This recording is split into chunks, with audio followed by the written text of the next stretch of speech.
Welcome to 7SD Carpathian Adventure. I am Bayuk Osman Ghazi. Travel back 700 years to a fantasy Earth. The world is a gritty, dangerous place. The papacy is challenged by an antipope. The papal disbanded Templars recede into memory, and the Teutonic Order seems to be consuming magic, secularizing and growing in power. Two emperors battle within the Holy Roman Empire, and Hungary is at its height, but is being torn apart by a civil war. As they all fight amongst themselves, I expand rapidly and consume everything. The adventurers that call themselves the champions of the sun discovered that I am a vampire.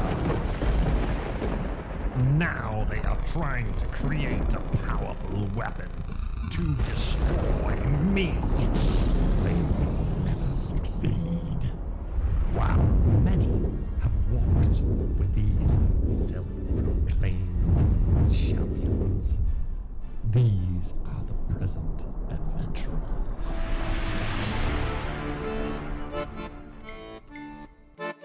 Only a city as grand, beautiful and powerful as Genoa could bear a man of my talent. Me? I am Naldo Renzi, treasure hunter, adventurer, master swordsman, and lover. In my journeys, I have learned of the adventures of the champions of the sun. They are just who I am looking for to assist me in the retrieval of the rare artifacts I seek, and heaven knows they could use my help in whatever they are up to. I am Baldur, a Norseman, a soldier, and an eldritch knight. I left my home to leave politics behind, only to be dogged by it across Europe. I first met the Champions of the Sun outside a small town in Hungary. Together, we battled Ottoman raiders and vampires. The Champions gave me purpose again, and where it takes me, I know not, but I know I want to be a part of it.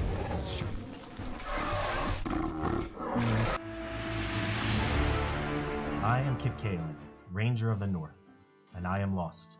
Hailing all the way from Garin in Scotland, I have faced great tragedy, losing all those dear to me. I am haunted by that fateful night, and what was taken from me. I face defeat at every turn, attempting to enact revenge on those that did this to us. And when all my strength, resources, and allies, save for my trusted wolf Lycoa, was depleted, I stumbled upon the Champions of the Sun at the Battle of Sagut.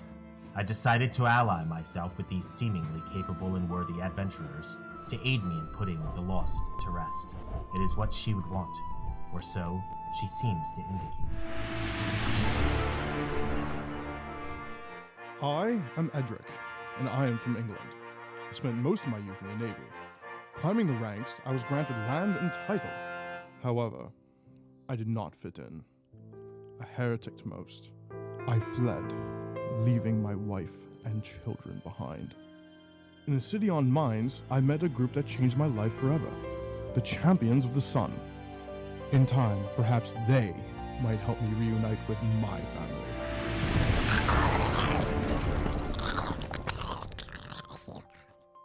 I am Kroof. Abandoned by my mother, I was raised by wood elves. Shunned by other elves, I left the village. As I did, I can hear the voice of a mage I once met. In filth and bowels of the earth, where gold is aplenty, you will find those that can reunite you with your family. Discovering this party in the filthy sewers under Paris begs the question, are these the ones?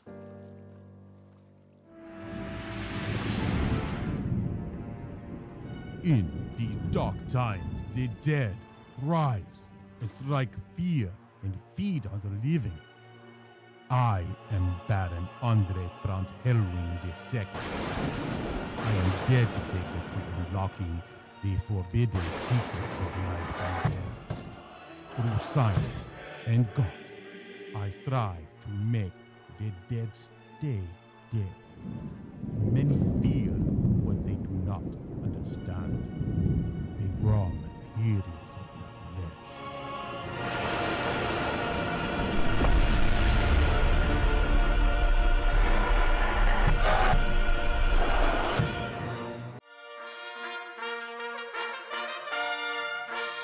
I am Matthias, of the House of Bathory, Knight Baron of Carpathia.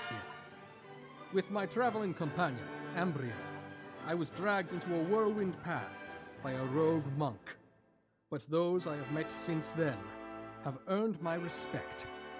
And, more importantly, my trust.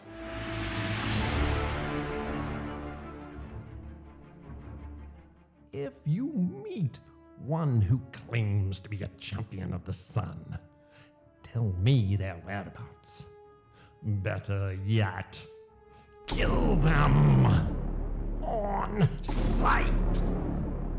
I will reward you handsomely.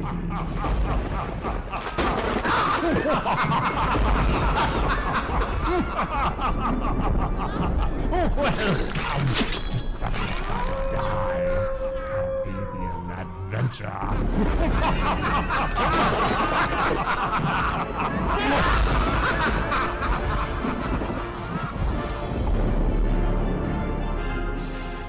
Welcome uptown. Thank you for joining us. We're a group of gamers who get together in real life to play Dungeons and Dragons. Some of us are military, others are in construction, still others are retail managers, a few are in IT, we're parents, students, etc. So we do this strictly for fun. We hope you enjoy it nonetheless.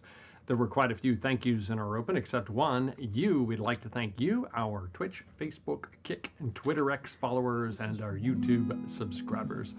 Thank you for joining us. If you have not already, please follow on Twitch and Kick. Please like on YouTube and Facebook, and please subscribe on YouTube. If during the stream you follow on Twitch or if you subscribe on YouTube, your username will pop up on the screen to all of our followers and subscribers. Thank you. Let's jump right in. Welcome back, Champions of the Sun. I wish you good times, great rolls, and happy adventuring. Of course, the question, as always, is what happened last session? We defeated Ghazi. have been And we're gonna have End of the game. giant barbecue right now. we have been sprinting blindly through a hedge maze, taking out lots. Blindly? I think Kroof has been Well, we're still carefully mapping it. I have to agree with him. I'm mapping as we go, but we have no idea where we're going. That is blindly. Yeah, pushing we have forward. no. I mean, Luckily, someone is keeping track. when we make a turn and somebody bashes their head in one of these demons, that's pretty blindly. Yeah. Okay, fair enough. But Or what else awaits us when you make the next turn? Okay, fair enough. I'm sorry to interrupt you. But No. then, Well, we're tracking down. What's her name? Melisande. Melisande through the maze. That's pretty much it. Yeah, we're I mean, trying Yeah, to go after her we to are get the slowly, very slowly making our way through the maze. Yeah. But also because it's taking time to defeat these things that pop up, because sometimes there's more than one, and we get separated, divided. And the shrubs are not friendly. They are crazy. Yes. They're mad. Don't They're touch driven shrubs. to madness Shrubs right with now. no bueno. Kip figured that out. Don't touch them. Yeah. Okay, well, very, very cool. Let me kind of paint the picture. Do a better job. Yes. I'm sorry? That was the nicest way of saying, let me do a better job. No, you're good. It sounded like there was a pregnant pause there, like you guys were done or something. Is there something else I missed? No, we're ready to keep fighting.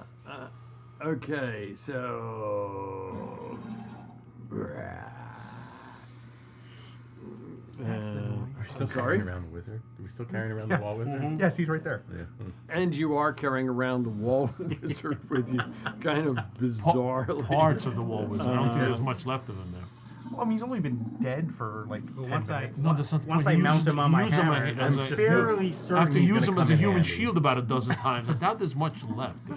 I'm You fairly know, certain he's maybe, gonna come in handy. maybe one arm. Oh, yes, I was told to remind you that I picked his pockets. Yes, you did. Yes, you did. And so I said, what did I say? Grab 2, so you can grab 1 from each, or 2 from 1, whatever you want. Let's see, which one's which? I would have done the same thing. Stuck into both. Mm-hmm. Okay. All right. Awesome.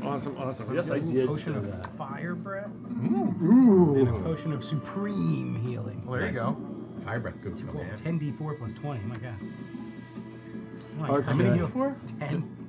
Wow. Let me take her. Very, very cool. You guys entered into the maze, and the maze itself is about 5 foot wide. These thick red hedges, which are basically impenetrable. They're not difficult terrain, they are impassable terrain. They go up about 15, 20-ish feet high, and then it just ends in this misty green cloud-like blanket that is hovering over the maze itself. It's not sinking down into the maze. And you can look up and you see the swirling green. The ground itself is compact earth, right, with the plants rising up from it. They writhe a little bit, move back and forth. You have been seeing these creatures move along inside. They're invisible. Then they seem to attack you. Emerging, they are giant red blobs with big black hook-like claws and fangs and spikes protruding from their body. Yellowish eyes. They're large creatures with big mouths, and they've been clawing and biting you, and occasionally just spewing vomit upon you as well. And then immediately after doing so, they seem to disappear. You've moved your way through, kind of navigating through, and Krupp has been keeping track of where you are. We're at the top of a round. Any shout-outs going around the room? I don't remember exactly what's happening. You Baldur, guys I'm on can my way. communicate with one another. I mean, we're all together, I think. We've caught up more. You kind of, no, not really. All Yeah, I yeah. did was take out 2 minis. One was Yes. Kip's dog, Kip, and then Naldo. I removed from the map. Not Kip's So- dog. Baldur, we are coming! So We're not. We're yelling, but we're coming. Hurry, we think we found the We're way. coming. Okay, that is everybody. The shout-outs, the opponents. Mattias, you're right in front of you. This invisible form becomes visible as it attacks you, and it goes ahead and it tries to claw, and bite you as it does so. And, ooh, a natural 20. I think a 23 would hit anyway, whether it's an 8, 28, or 23, and we don't do fumbles anymore, so a nat 1. You take a whop. Give me a con save, DC 15, and I think you take 30 points of damage from this one claw tearing into you and a bite. Give me a 15 con save.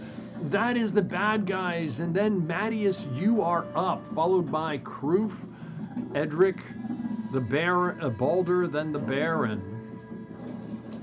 Mattias, you are up. Is this creature right in front of you that emerged in his reddish blob kind of disappears back into the reddish plants and what have you? What are you doing there, boss? I got a natural 16 on the save. Okay, you seem unaffected. You felt like something tried to inject almost like an egg-like form underneath your skin as it bit into you to try and like bury something in your body. And you seem to like somehow shrug it off, and your body naturally repulsed this thing being implanted in you. Okay. Well, can I see the thing that attacked me still? it became invisible right away. So you do have a sense of where it is, that it's there. You don't physically see it. You can hear it. You can sense its movement. So you can attack at disadvantage. Okay. I'll do my 3 attacks then against it. Slash away, boss. Dang that. I would have had a natural 20, but that's a 38. What? My second attack is a 17. I suspect a 38 is good enough. And a 17, your sword connects as well. And my third No question.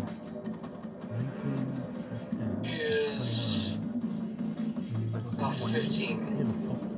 A 15, all 3 hit. Okay. New education system. And then so I'm slashing away, and that is 3d8 plus 24.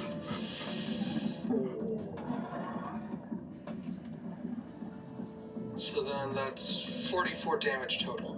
44 points of damage to him from the 3 attacks. And it goes down. You see this blob-like creature then suddenly emerge in front of you. I'm gonna stand behind Matthias and just push him forward. You stand. That He's was the weapon Matthias. now. Anything else? You have movement if you want to use it. Your party is behind you, but kind of a little bit spread out. Not significantly. They can all catch up, but they're. I would say the nearest one behind you is 5 feet, and then there's a little gap, another 10 feet, and then another gap about 15 feet. Keep moving, Matthias. Okay, then if they're telling me to keep moving, I'll keep moving. Okay, you move forward into. We did it. I'm sorry? Oh, no. No, I'm trying to see if my map matches it. That's all it does. It does. See if it matches, you said? Yeah, once you open it does. It's an opening. I would have had an opening also.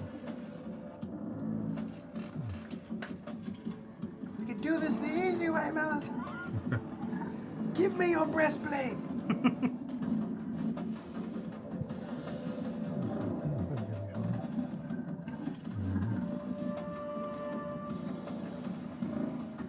Yeah, definitely gonna need to wait for you. I go before you. Can't you just throw fireball now? Not anymore. What about the special What? I don't know, I don't have. It said fire something.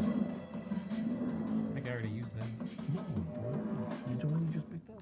Oh, that's not good for this. Oh, no. Bear with me 1 second. I can shatter them all. Might help.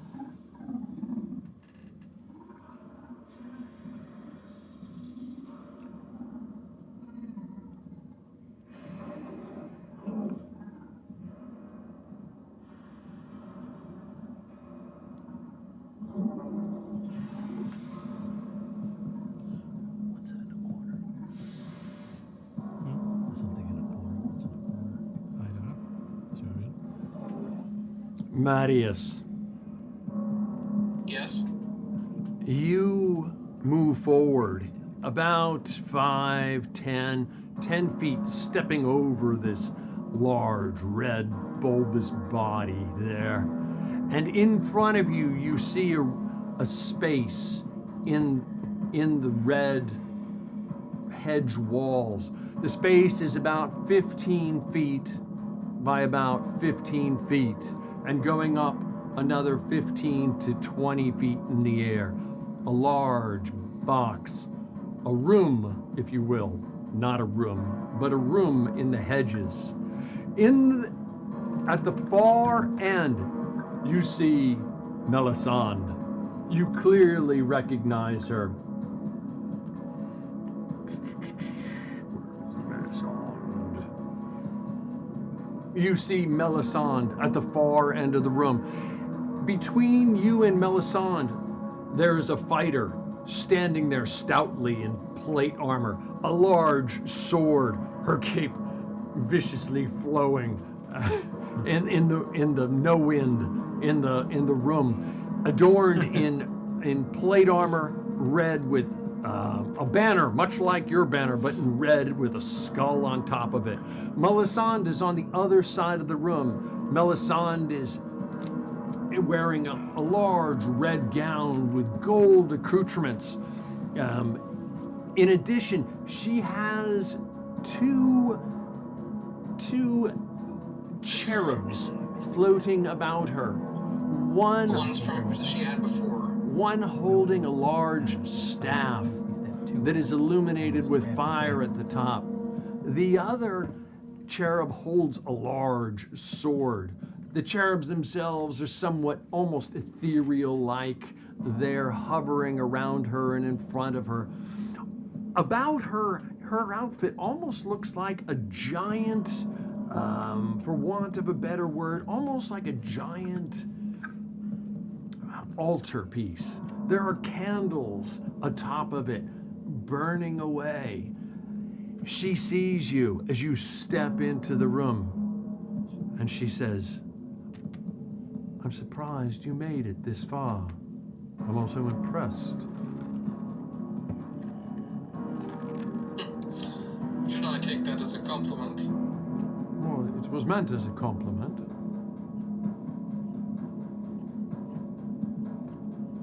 Now then. Who exactly is your compatriot? Another thrall? My guardian? Well, I mean, you did come in here swinging swords, and you fought your way through the keep's gates, and you fought your way. Then I'm not sure what you're asking. What are you asking?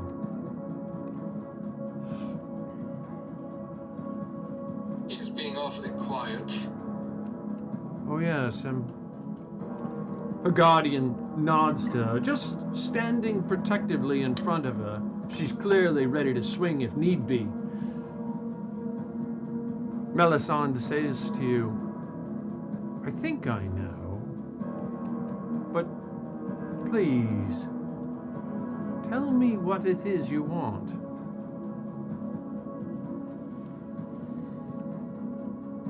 What do we want? The crystal. Dragon crystal. What we want, I don't know if he knows. Adam, is to be able to destroy a greater evil without sacrificing the life of one we know has committed no great sin.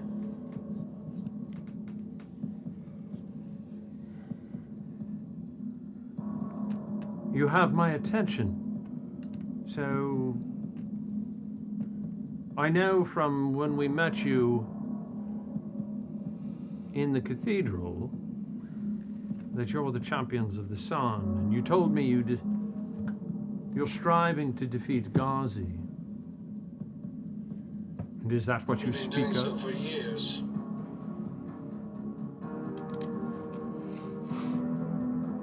And what do you need then? The crystal. She motions to her right. And off to her right-hand side, closer to you, in front of the fighter that is guarding her, and in front of two somewhat invisible forms that are moving around in front of her on either side, that you're guessing are those other creatures that you've been battling. but in their invisible etherealness, they look slightly different, but not completely different. She motions toward that pedestal, and on that pedestal, you see a black crystal.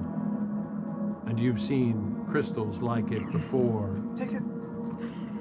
And she says, if you take it and leave, will you do so?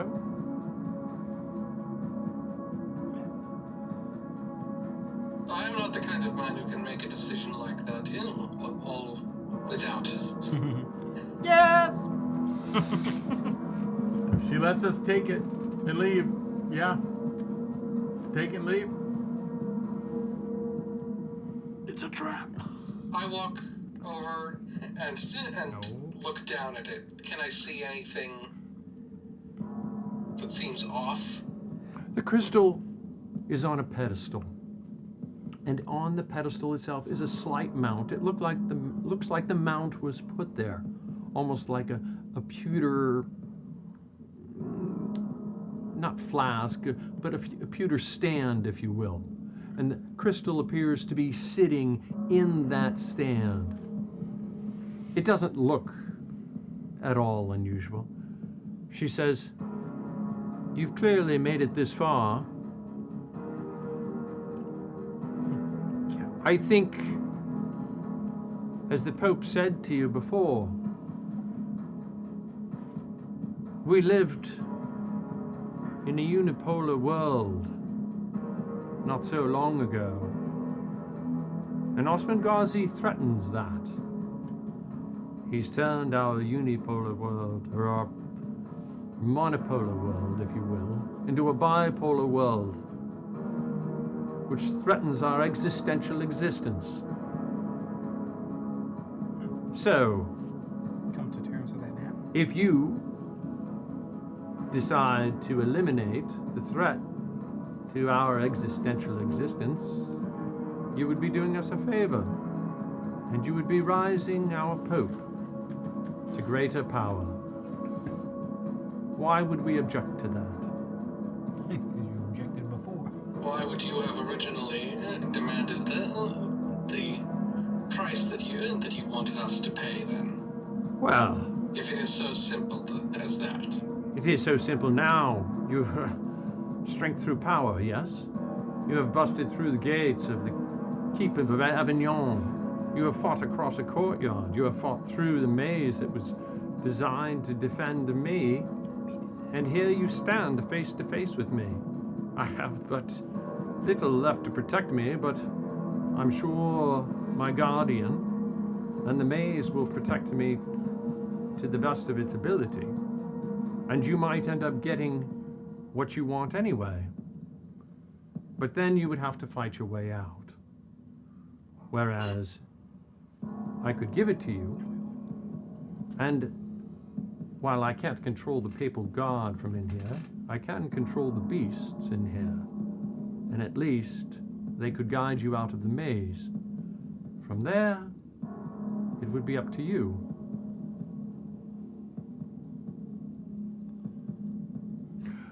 While you're thinking, the rest of you hear this conversation going on behind Balder, you were behind Mattias. What are you doing? You hear him talking to Melisande. You can stand. You can stand fast. You can move up behind him. You could do nothing. Okay. Behind Balder is Edric. Edric, what are you doing? You hear some conversation going on. You're picking up bits and pieces of it, perhaps not all of it, but you understand that there's some type of negotiation going on between Mattias and someone inside there. You suspect Melisande from little bits and pieces that you're picking up. What are you doing?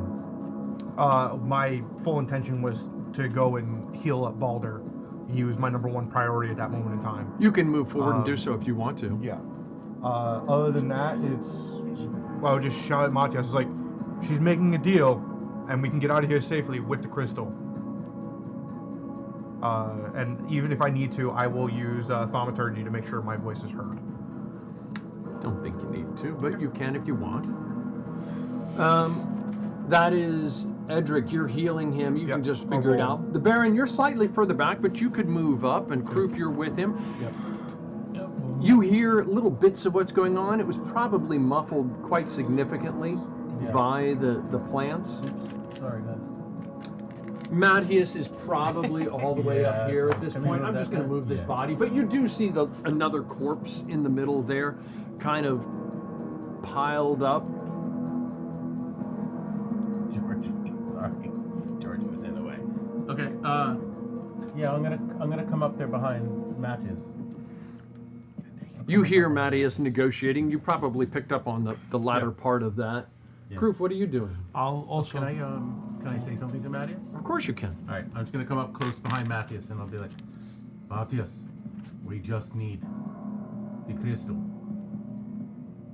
You have the ability to get us out of here. We do not need to worry about the guard. Do you have what we need to get out of here? This was Kip's will.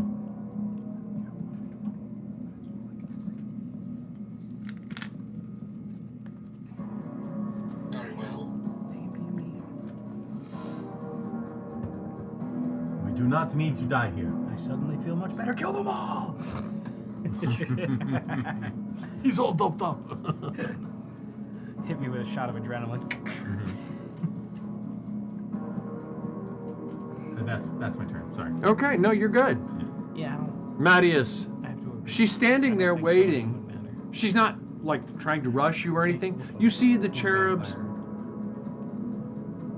just dancing about her. I don't know if dancing is the right word. Hovering, floating, kind of there. Fluttering. You see the guardian is just standing there. She has her sword raised, prepared, kind of resting on her shoulder as if she's ready to strike should she need to be. I yell out, make sure it's not booby trap. You yell that out loud enough so that everyone can hear it. Yeah. And she says, she motions to one of the, what you suspect are invisible creatures. And you hear the grunting of the invisible creature.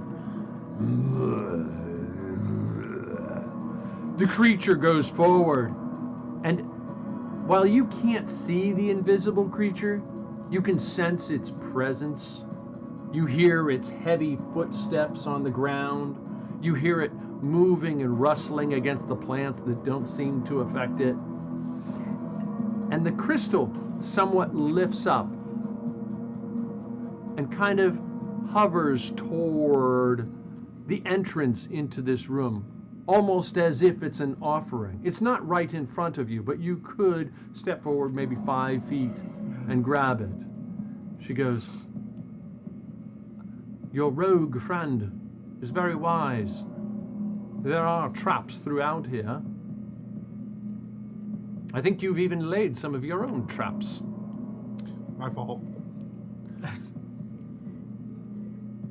But this item is not trapped. Stepping forward, I Let's load up take the hold of the crystal. high lands and kill her. That'd be a waste. You're right. She's got one on her chest. We take that one too. Oh, she still has one on her chest? No, she does not. Oh, she removed it. She put it there. Okay. So you don't have to come close to her. She no dummy. Obviously. I still want to kill somebody. Matthias, you step forward. Yes. And I take hold of the crystal. You take hold, a hand underneath it that you suspect is a hand underneath it, while invisible, sort of moves away, and you're holding in your hand a crystal. It looks very, very familiar.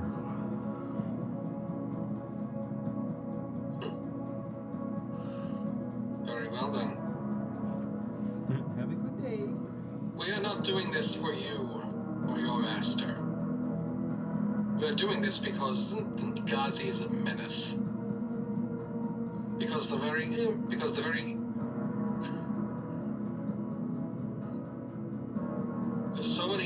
suffer if we do not do it. Do not think for a moment that anything else might be the case. I turn around and say to the others, I have it. And crew thinks of, what would Kip and Naldo do? No. Maybe shoot them. You turn to the others. You said you have it. And we can just leave?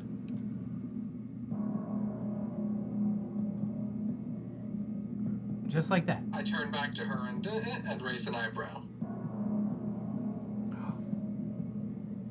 One of the creatures behind you, Kroof, appears.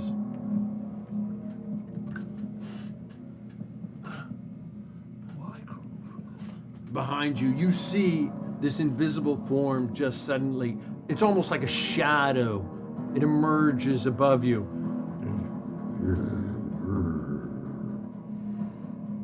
And it turns to guide you out. I yell back to everybody, hey, one of these monsters I think wants to follow us. He's not attacking me yet. I do ready just in case. Understood. You are prepared. Right in the foot. Well, it's probably all I can reach. Melisandre. Melisandre. Yes. You give us safe passage. Out of the maze, yes. That's as best I can give you. I don't... The Pope controls the rest of it. To the extent of your knowledge, do you know if there's any more of these crystals in the world? Of course there are. Do you know where any may exist? As you know, this is a powerful weapon against Ghazi. However, we have only one chance. We've already had one chance. It'd be better if we had another chance. They are very far away. I believe there is probably one in Königsberg. I believe there is probably another somewhere up twixt the Elm and the... I forget the passage now, but in a faraway land where fairies used to dwell, to the north. Do you know who possesses it within Königsberg? I suspect it's the Teutons.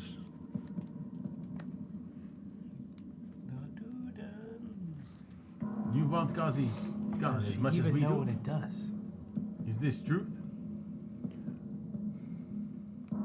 I serve the Pope.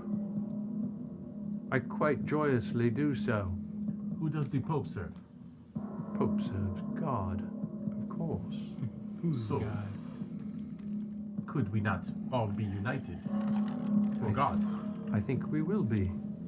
Is there any additional assistance perhaps you may provide to us in the moment of need? I think you've demonstrated yourselves quite adept. Your prowess has exceeded our expectations. Perhaps you underestimate Ghazi, the power of such a beast. We could use all the help. And perhaps it may secure your future as well by helping us eliminate Ghazi. I think if you eliminate Ghazi, whatever happens at that point, it will change the dynamic of the world in a way that is in the Pope's benefit, and in God's benefit, and all of those who serve God, like yourself. Would you not like to ensure such a victory? And what would you like? What are you also asking for? We ask for your assistance, your expertise in defeating Ghazi. You are vampire, correct? No, I'm not a vampire. But the Pope, he is a vampire. She doesn't answer. So you would understand better than anyone else how we could defeat such a creature. We are just a few. The more we have in our side, the more we can ensure a victory. What is it you plan to do with this crystal? And I know it's very powerful, but what exactly do you plan to do with it? We plan to use the power within to destroy Gazi. It has already proven a valuable weapon to defeating a demon. And this time it will be used on Gazi, but as I said, we have only one chance. It is a one-time use. Yes, the it more is. we have in our corner, and clearly you have proven to us that we are aligned in some way. We are aligned, and you are apparently sticking to your word, and we can trust that you will assist us. We only need one chance this time, Baron. We won't mess this up. Do not think for one moment that my motivations at this point are anything other than what I perceive to be my current and our best interests. And I'm sure you're not so naive as to think otherwise. I think you are a stalwart bunch and capable of doing clearly something quite incredible. And I don't wish to die today, even though I think that you would quickly die thereafter. But I think you have the smarts to figure out how to get into Ghazi's camp. Although you have a very long journey to get to his location northwest of Constantinople. We have that figured out. Very well. But his armies have already spread across the Danube and are penetrating Hungary and Carpathia as we speak. They're moving across. They've completely surrounded Thessaloniki. But I think you're probably smart enough to figure out how to get through his enemy lines, get behind lines and get to his, supposedly his grand tent. He has a colossal red, blood red tent. Good to know. That is his headquarters, that moves with him as his armies continue to push north and west across. They will soon be threatening Serbia and perhaps even Albania. They are moving quite rapidly, but you're not going to defeat an army, not by yourselves. Though I know the French have started an army marching across, and they may be even crossing the Carpathian plains as we speak. Their army, an army of 10,000 men. No one seems to know how the French managed to raise such an army, given that they've been fighting with the English. And they were rather cash-strapped. We may have some ideas on how that may have happened. And there is another army that we have put together that may also be in the region. But we do have more in common than you may believe. We also do not wish to die here today. And we appreciate your assistance, but I do believe that you may be able to offer us some additional help in the future. Perhaps. Is there a way? I do not look for an answer now. You do not have to answer now. Is there a way that we can perhaps call on you? Well, I gave your friend Kip a way to communicate with us. Okay. He had a bag of rocks. I wasn't aware I think of he that. tossed it into his bag of rocks. I hope he wrote her name on that rock. I wasn't there for that. So. He did. There's a whole Okay. contract and everything with that one. I was unaware. But he made a Okay. joke that he's got like 12 rocks now. I was like, I hope he wrote her name on that one. So why didn't we contact her with the rock and ask her if we would just have crystal? Well, it was after. Oh, okay. She gave us the rocks because they want us to go find somebody, Oh, okay. kill them, and then Okay. contact them and bring Gotcha. them But then we, back. Yeah. But then I think that was the day you weren't here. But then we invaded the whole place and we figured calling her in a rock wasn't going to work. Yeah. I think Kip's nickname was AT&T. Yeah, something like that. Yeah. But you I hear me could now? be mistaken. Yeah. That's right. Okay. That guy switched to AT&T, it's fine. We may call upon you in our time of need. Very well. I go to Baron, ask if she has any good weapons that can help us defeat the Shiniar. We have the weapon. The armies. I don't know. I do have a question. Yes. Since you are a These powerful, red things? you are a powerful, what is she? Wizard. Wizard or whatever. Magic user. She might take offense to the term wizard. Magic person. Person of magic.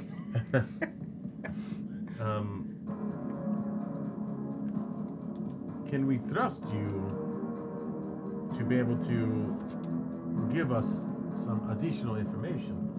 And we shall be on our way.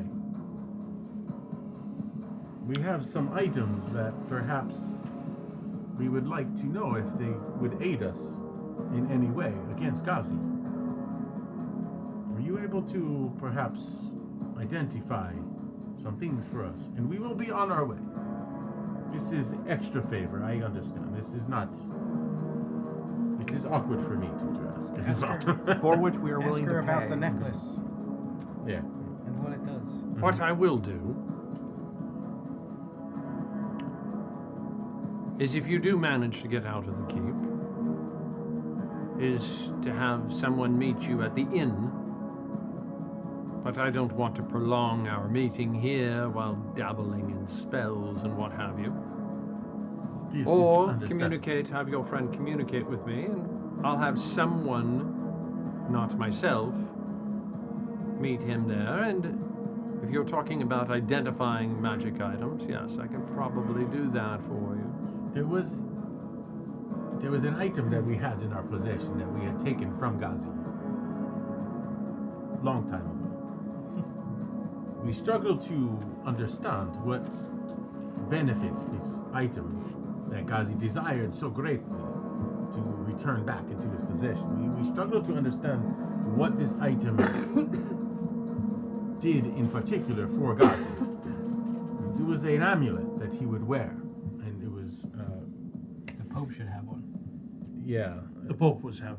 The Pope, we believe, has a similar item. What was it? Do you remember what it's called? I'm sorry, I'm drawing a blank. The what? The necklace. Did you say the necklace? What is he it wears called? around his neck? I can't remember. There's just an amulet? Yeah, I don't remember what it was called. I'm sorry, Tom. I want to say what the name of it, what we found out. That it was from the Templar, the Templi Sanctum, something like that. yeah. Are you familiar with this amulet that I speak of?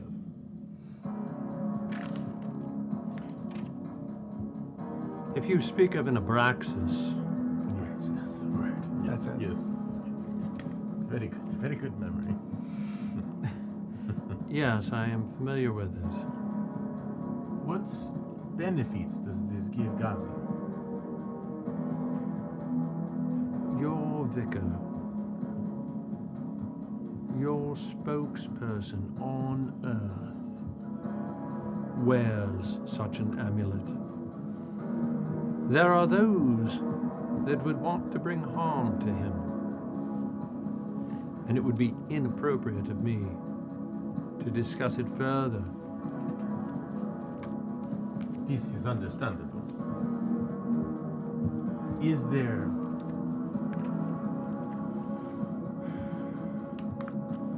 just cause in the instance of Ghazi? Is it in our benefit to eliminate that item from him? If you could kill Ghazi, is that a requirement? Like, would we have to? Will he not die with this amulet? I think if I understand what you plan to do, you will be able to kill him without removing that amulet from him. Perfect. And Kill him. I go. Wait, before I would go, we can get out of the keep. Ask her what happens once we get out of the keep. There's no guards around. No, there's guards. She said Yeah, that but we have to evade the guards. You know, hold on. But once we're out of the keep, she wants to meet us at the Wall Wizard Hotel. Yeah. we're not going to be able to stick around. There's going to be the guards are going to keep on coming and coming and coming. We got to leave. Yeah, we're gonna go. So how are we going to meet her at the hotel? Will we be able to meet you? Once we are out of the keep, will we have safety beyond the walls? Probably not. But you have a means to communicate, and once you tell me where you are, I will send somebody with regards to your identifying. Have no illusion.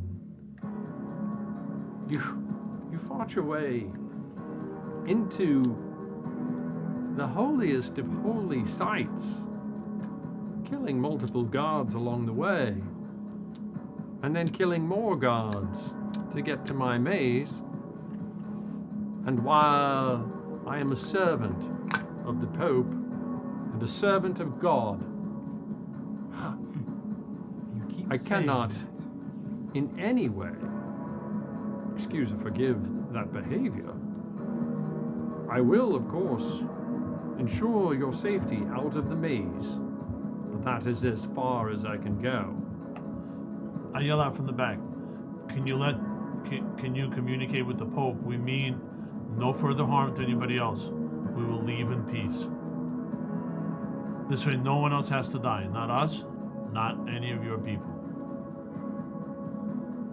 Roll a persuasion check.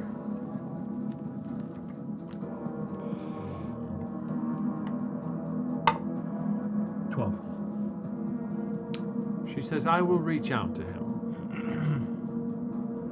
Let us not forget that you are making the deal with us. Yes, and I may pay for that later. We do not want anyone else to have to make any sort of payment with their life, with their blood. It is not in our interest. Fair enough. We just ask that if you can communicate, as you say you have these capabilities, you could communicate with the Pope to give us safe passage out beyond the maze. I can try. The maze is designed for a single purpose. But I can try. Perhaps you can escort out of the maze with us. I don't think so. I think I would be safer here. She's not that stupid. I give her my word as a man of God. She's kind of stupid. Huh? I guarantee your safety out of the maze. I give you my word. You can't possibly believe that you do the Lord's work. Of course I do. Why would you say such a thing? Blasphemous. I do not believe that this is the argument for the time. I give you my is word. a vampire. What's the deal with the pool? Forever soul of my beloved. I think I have given you quite a generous offer here. Let us take it and leave. Very good. I just wanted to make sure that Baron's gonna keep on pushing until the fight's your decision was not in vain. But we shall take our leave. That will be something that will be judged later. This is true. And I will bow to her. And I will somewhat gently curtsies. Yep. Sort of kind of open my arms up to show Matthias the way to go beyond me. I yell, the beast is looking to get us out of here. He's trying to guide us the way. Yeah, I'm trying to get Matthias. He doesn't seem to be in any rush. He's just standing there. Right. Kind of. No, I'm just in case you didn't hear me, that there's that there's someone looking to guide us out of there, probably, without running into any more afoul. Okay. And I drew the map for nothing. I'm sorry? I said I drew the map for nothing. Well, I was going to be guided right out. Matthias, we may make our leave. You are the guardian of the stone. Are we using the scroll? Very well. You turn. As Matthias passes by me, I'll whisper in his ear, keep it safe. Keep it secret. Keep it secret. Keep it safe. You got it backwards. I know I did. Thanks a lot. All right. Nerd card removed. I will leave it here for you. If you visit your father, you can come and pick it up. All right? I'll leave it here for you, though. You turn and begin to walk out. Yes?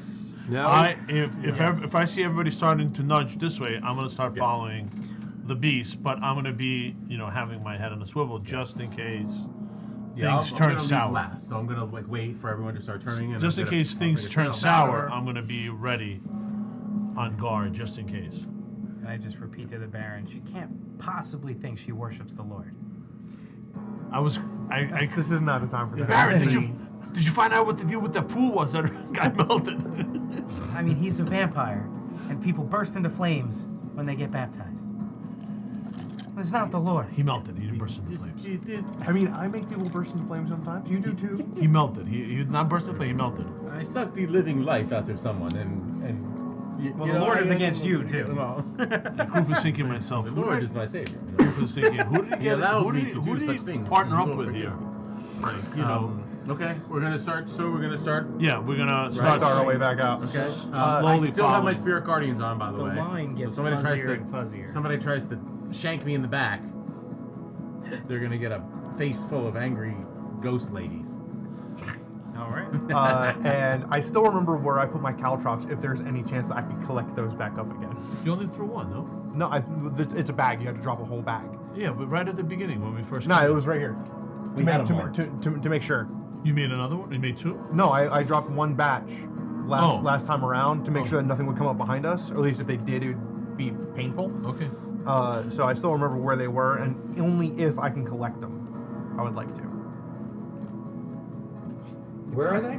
They were. No, they they were were over there. No, I dropped them. I'm telling you, they're over. No, I dropped them. They're over there. No, you mistaken. Are You they dropped over them. there? No, I thought that was your. No, you dropped them at the beginning of the maze. I put it down here.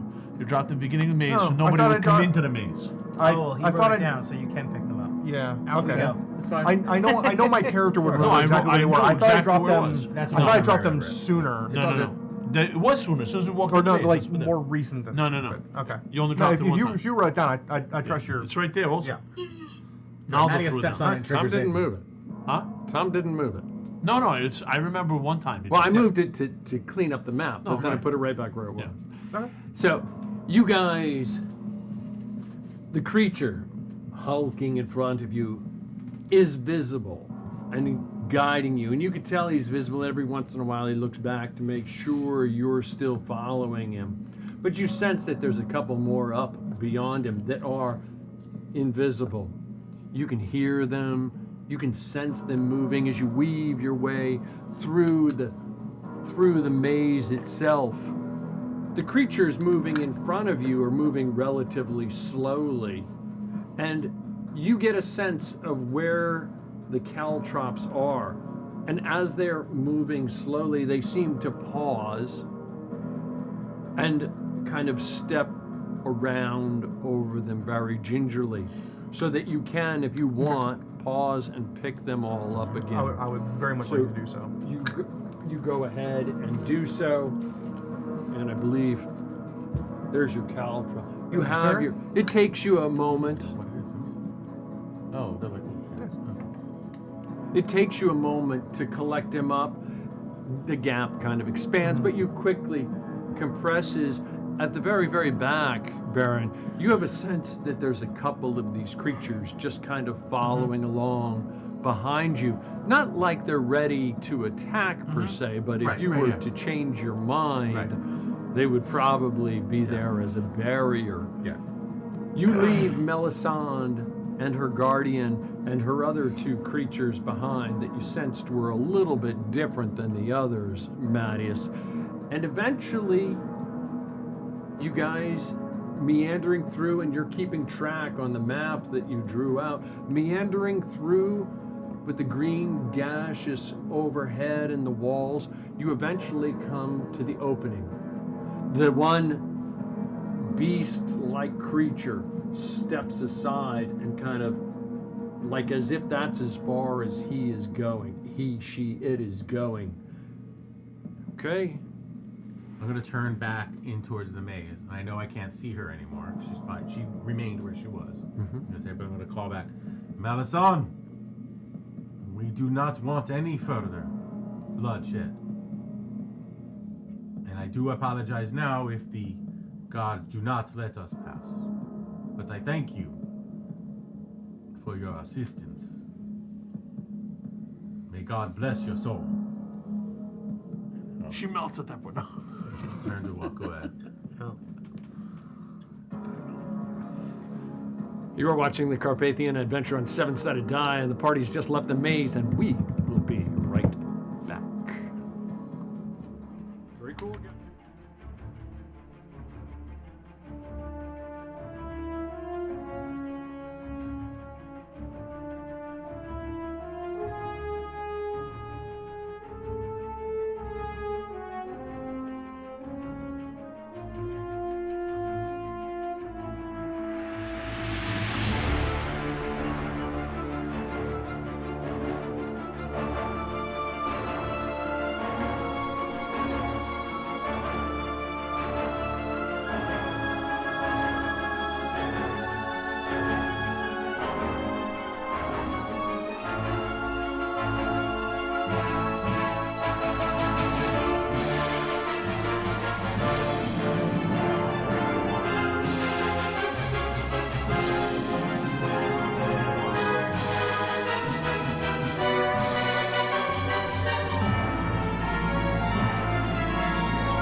party just exited the maze. A huge red maze with a green cloud over the top of it. After meeting with Melisande, they have obtained a gem of power. A gem of power, a crystal of power, a dragon crystal. Goes by many, many names, but this crystal, when mounted in a staff, a dogwood staff, a very specific dogwood staff, and then that dogwood staff used to mount a blade, a pointed blade, a very specific pointed blade called the Heilige Lanza. The three parts, when combined together in a very specific way, can be a very, very powerful weapon. And we rejoin the party as they exit the maze. As you start to leave the maze, you almost feel as though these creatures behind you, Baron, are kind of moving you along at this point. Kroof, you're at the front. You exit, and you do see guards about, almost as if they're like guarding various parts of the place. What are you doing? I right away stop and I'm trying to see if they're gonna make a move or not gonna make a move. For now, I'm just standing, hold my action. Understood. Matthias, these are for you. Put those near Matthias. That's for you, Brian. Go ahead. I'm sorry, Brian. You were gonna say. Before we fully exit, I'm gonna take the wall wizard. The Balder's been dragging around, and before anybody else can have any vision of us from outside of the maze, I'm gonna cast Animate Dead on him, and I'm gonna reanimate the wall wizard. So I'm gonna put my hands on him, and I'm gonna say, rise for me, and I will cast Animate Dead on him. Okay, and then I will say, Edric, can you clean him up some? Yeah, of course. Balder immediately throws up from the sight of him. So It's like putting lipstick on a I'm right pig. there, and His guts are I go, open. be cleaned. And all the blood, the dirt, everything that's on his clothing, I cast Prestidigitation to clean everything off of him. So he looks clean. The cleanest set of intestines I've ever seen outside of a person's body. I like it. To the extent, I mean, he is clean. Yeah. No argument. But he's missing an arm. I mean, he has been used as a shield several shield, times. as a battering Well, ram. he's got his robes. As a weapon. As a weapon. Well, I mean, I still have my healer's kit, so I can still wrap him up. but he is clean. Yeah. He's clean. He's missing clean. a foot, 1 foot and 1 arm, but he's clean. You know, he's got 3 fingers on one and hand. the ears hanging off a I little bit. will instruct him to move over towards Matthias. Matthias, Yes. take your blade, hold it to his throat. We will use him to work our way out of here. Before you, if I hear this, I say, wait, stop.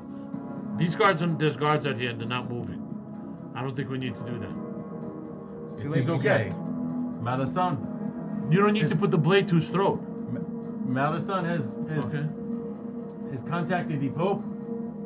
We may have passage, but it is not guaranteed.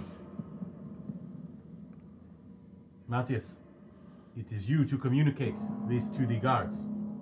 Do your best. Before they walk out, I hear this nonsense. I yell out to the guards, "Do we have safe passage?" The guards seem to scan back and forth to one another, seeing you emerge, and they look to one another. Some of them seem ready to do something, but nobody seems to do anything at the moment. I yell out again, "Do we have safe passage?" What language are you yelling it in? Common. Common? Whatever. English. French? Oh, no, I don't speak French. Whatever, I mean, if we are in France and I'm French, then French, I guess. Okay, so you speak to them in Yes. French? And you... Do we have safe passage? I'm not saying oui. I'm not saying that that James needs to speak French. I'm saying that Kroof. Parlez-vous français? Does crew speak Yes. French? Okay. Okay. From the languages that you had, that's what I'm trying to figure out. So from the I mean, if I speak common, whatever that means. There is no common. Well, we met you in France. French. I We speak met French. you in France. Okay. And I can understand Elvish because I grew up around elves. Very Which useful is, in this. yes, listen, it's part of my backstory. Got it. It's all good. Okay, so they seem to understand you, and they don't seem to be doing anything. It's almost like they're locked and cocked, but they're not doing anything, and nobody responds to you. I'm gonna say I think we have safe passage. I don't think we need to do this with the wizard. We can walk out with him. Don't put a knife on his throat. Okay, I will put my arm around him. That's fine. Best buddies. Tricking buddies. Tricking buddies. Going to the wall wizard. One of the guards steps forward toward you. Who's got the wall wizard? Mattias? He's between. I would say he's between myself and Mattias. Like we'll be flanking him. So I'll be at Mattias' side. Yep. Yeah. Going like this with the head. Well, I don't have to move. I can tell him to do. You know. Smile. Smile. Fix the camera, please. He turns to you, and the one guard approaches, and he goes, you speak French, yes? Oui. Let him go. I turn around and go, let him go. Do we have safe passage if we let him go? If you let him go, and he is all right, yes, of course you do. I think to myself, I'm going to say we will let him go to make sure as soon as we exit right before we exit Leon.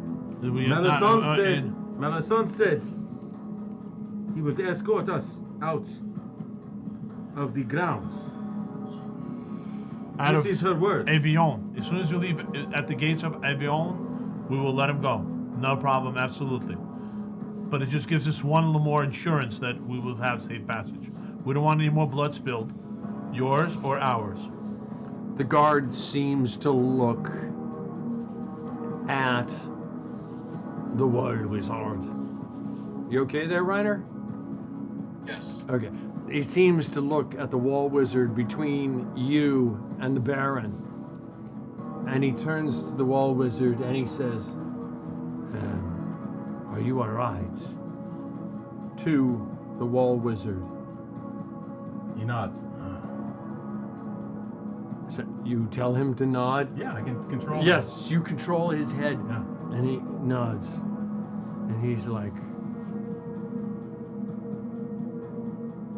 you may begin to leave. So we start walking slowly out of and I'm holding my You start walking. my rapier and my crossbow. And the guards seem to step back slightly. And you look up, and up ahead of you, you see the two buildings that you fought your way through before. Two-story buildings with red terracotta roofs. And up ahead, you see the large wall that you fought through of the gatehouse itself. And atop the gatehouse, you see 5 guardsmen standing there, and one of them, dead center, has a very, very unusual looking crossbow with a large, like box-like shape on top of it, and he's just kind of that's pointing what I it wanted, down automatic. at you. Take it. As we're walking, I'm acting as though I'm chatting with the wall wizard, and he's just nodding. Yeah, we're just chatting. Edric whispers I'm to the like Baron. talking with So my we're hands. We should bring him back. I'm gonna move. We should bring him not back. slowly, not very fast, but with a little haste. cruel. I'm gonna move with haste to exit as quickly as possible. Well, again, I will say to Kroof, relax. Just be calm. Just be calm. It is okay. Okay. You guys keep moving forward. These 2 guards seem to let you pass at this point as you're holding the knife to them. Georgie's bouncing from building to building, leaping along from side to side, and Everyone roll a perception check, We please. were just for the record, we weren't holding the knife to him. Yeah. Okay. Okay, I'm just making sure you knew that we're not like. Okay. Very cool. Just 10. letting you know. Just make sure. I don't think it we're on matters. the same page. I don't think it matters. 10 for me. 17. 17. A miracle. I'm sorry. 10. What were we 18. rolling? What perception you said? Yes, I did say that. Then it might be better. I'm so not perception. 14. A 14. 18. An 18. And Mattias, Oh, when I you got get a 21. chance. 21. A 21. 15. A 15. Okay. Plus 10, I rolled a 4. Both you guys are all focused on the guards, looking as you're moving forward. Hence, not the passive perception, but the perception check as you're glancing around, moving from piece to piece, and you're kind of. I assume you're somewhat cautious because you're not trustworthy of these people. Why would you be, right? As you're moving with the guards and moving with. You don't have your sword or knife or dagger or ballista or catapult pointed at the wall wizard. He's moving with you. He's nodding his head obediently at the Baron's commands, if you will, as this shambling form, very clean, continues to move forward. Not as clean as Mattias. Not as clean as perpetually is as Mattias, but maybe slightly more awake. No, I'm only kidding. Hang in there, Ryder. Hang in there, bud. Hang in Middle there. school's rough, man. And then at that moment, Balder and Edric see out of the corner of your eyes something moving up on the parapets of the roofs.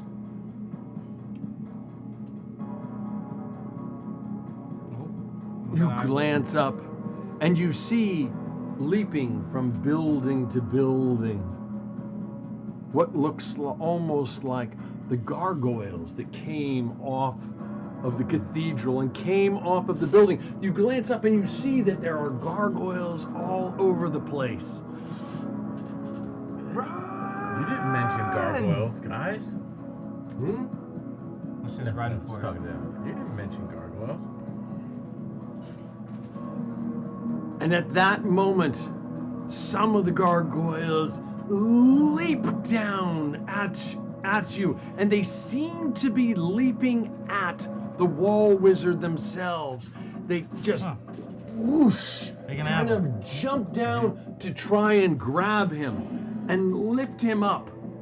And does anybody do anything? Nope, I'm gonna let him take him. And They I'm gonna say, lift everyone, run for it. They lift up and they grab him if nobody stops him. And one of them picks him up very easily, picks him up kind of and attached to him. flies over to the building with him. He has And you see him as you glance at. He's kind of looking at the. He has 800 pounds of gold inside of him. So not that easy. Oh, he does? Does he really? No, that was a joke from the Discord. We've been joking like week after week that. What do we do with the gold? Yeah, what are we doing with all that gold? So we're gonna put it in the wall wizard. I'm assuming your gold is in your wagon. Yeah. Yeah. I mean, that would be very funny, by the way, if it was true. He would be a little bit slower, but it would be wickedly funny as the gargoyle comes down, tries to pick him up, and just slams out of the ground. It would have been very funny. Okay. As soon as that happens, I shout, close ranks, move. Okay, you close ranks. Everybody, I hate to do this again, but roll initiative here. We will be sprinting. Understood. And bad guys have a Mattias, what do you have? 16. Bad guys have 16. Mattias, what did you say? 19. 19. It's kind of nice. Give me half a second. Come on, Tom. You didn't like our weekend at Bernie's? I know. I think it's wickedly cool. No, I love I'm it. gonna wait till once he lands on the roof with him and he starts to discover that something's wrong with him. He's gonna attack. Attack the gargoyle. Okay, Mattias had 19, right? Mattias, what do you have? 19. 19? 19. 19. I had 21. What do the opponents have, Tom? I've already lost it. Said 16. I think okay, that sounds right. How much do you think it hurts to be carried away by a guard? I have a Proof? 14. 20. How much do you think it hurts? How much does you think it hurts? 17. What'd you have? 14. Like, I feel like, what would he grab you by? Just like talons?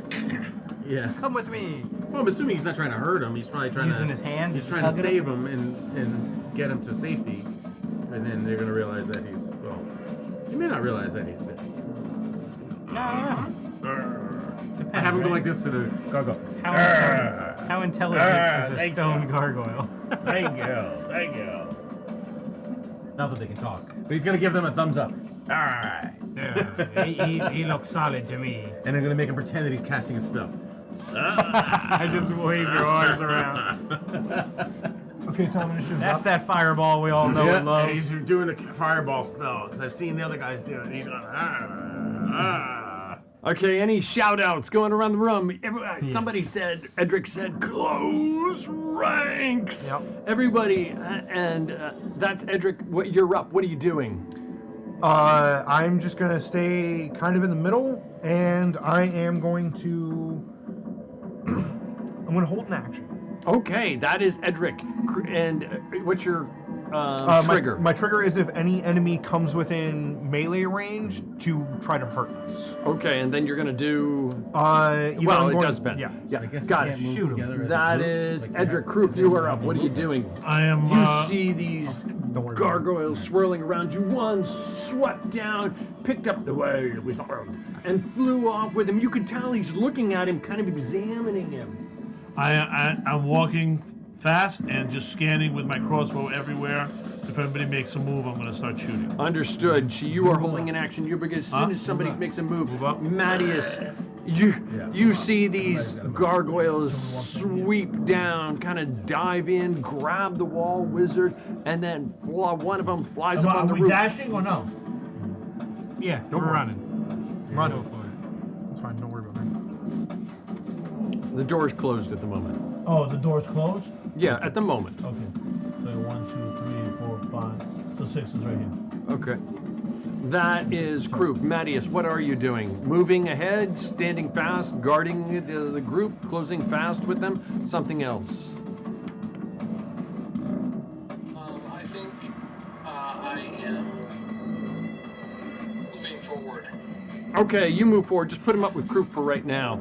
And you can have a whole held action too. Baldur, what are you doing? Same. I'm gonna just do my dash. 40. I guess I don't have to do my dash. I'll stop here, and I will cast Shatter on these 3 gargoyles. Ooh, I'm not sure it gets all 3. You'd have to. 10-foot radius. Yeah. So Should if I hit it right there. Yeah, if you do the center one. sure. I'll say sure. Why not? And that is. And what do they have to do? They're made out of stone, I assume. Yes, they appear to be made out of stone. So then they have disadvantage. They must make a con saving throw. A with disadvantage. saving throw. So 3 and 3. They have a con. So I am positive the first one's a fail, second one's a fail, and the third one is also a fail. All 3 fails. So they all take 18 damage. 18 points of damage. They do not look like happy campers. And we keep moving. Okay, that is Baldur. The opponents, the one gargoyle looks down at the other, at the wild wizard, sees that he's not quite Sunglasses normal fall off his looking. head. Huh? As the wild wizard gives him a thumbs up, and he's looking at him, And he goes like this. and he motions to the other wizard. That should be the thumbnail. And this one dives at you. That one dives at you. This one dives at 3 of you. These gargoyles come swinging down and attacking away at you. And then with that, at the same time, from up and above, off of the walls, come all of these little small ones come diving at you. The guards seem kind of surprised by what is going on. He has a scroll. Use it. I tried. I can't make them. I tried. I think that is that. How many is that? That's probably enough for right now. Way too many. Matthias, There the we go. scroll! So you see all of a sudden all of these tiny gargoyles come swirling after you. On the three of you on the ground, they seem to attack away. You've got yes, sir. Oh, be a pain in the ass. No, you're not a pain in the butt. Has it been 10 minutes since we went into the maze and left the maze? 1, 2, 3, yes. 4, 5, 6, no. Fair enough. 'Cause Sure. Yeah, honestly, I got no idea. No, I know. That's why I'm I'm my asking. gut tells me yes, but you know what? We'll leave it up to chance. How's that sound? Okay, that's So fine. 1, 2, 3, yes. Whatever. 4, 5, 6, no. No, it has not Okay. been.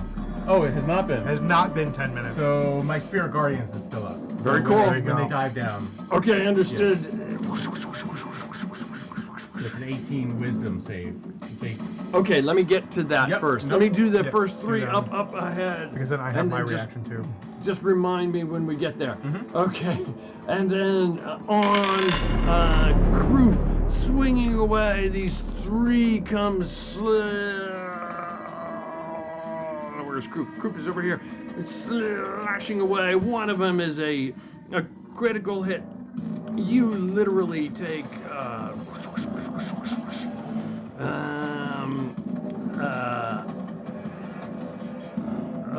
you take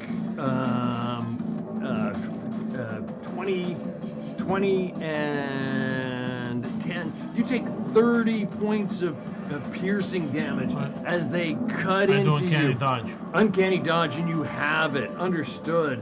That too easy, too easy. And then on Balder, they try to penetrate your armor. There's still a chance, but a 23 and a 26. I don't think the 16 slash. So that with that you take 20 points of piercing damage, and then finally on Matthias over here, these gargoyles come down and try to claw, bite you.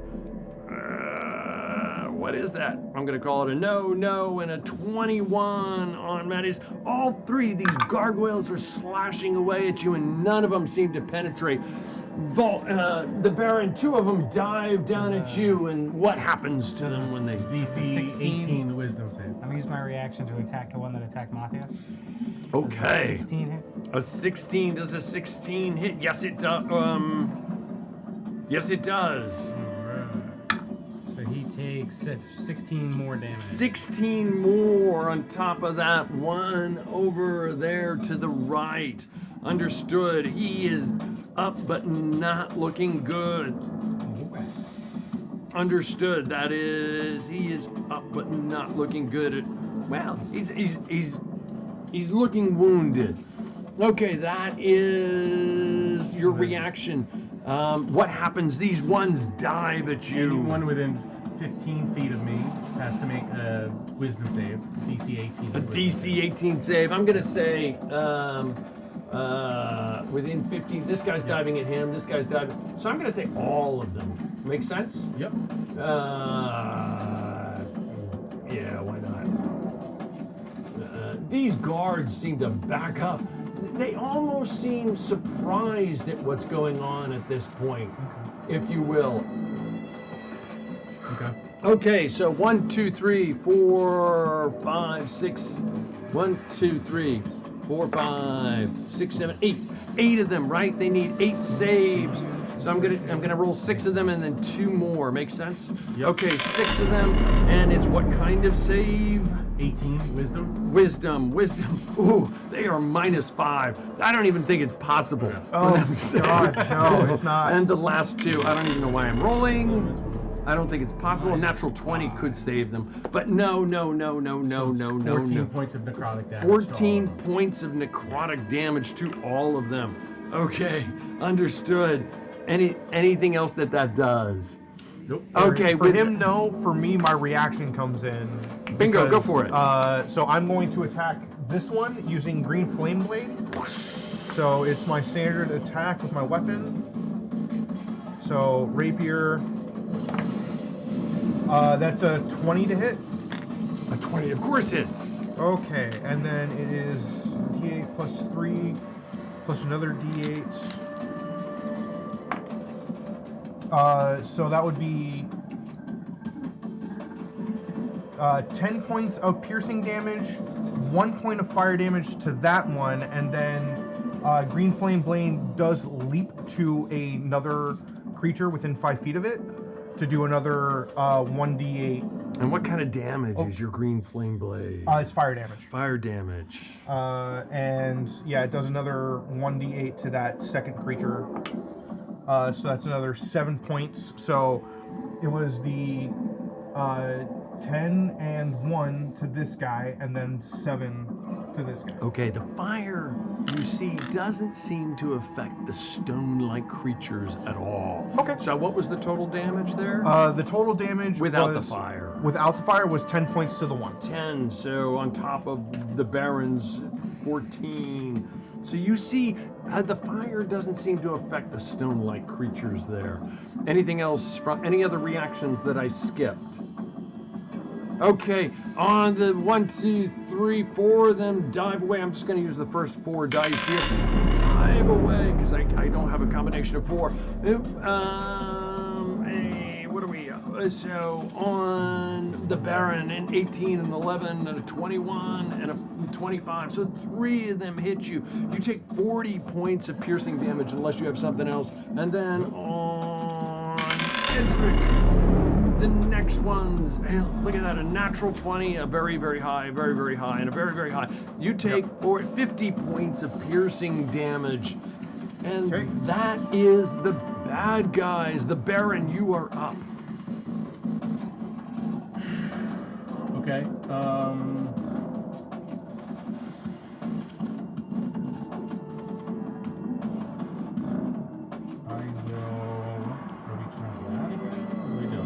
Okay, I am going to,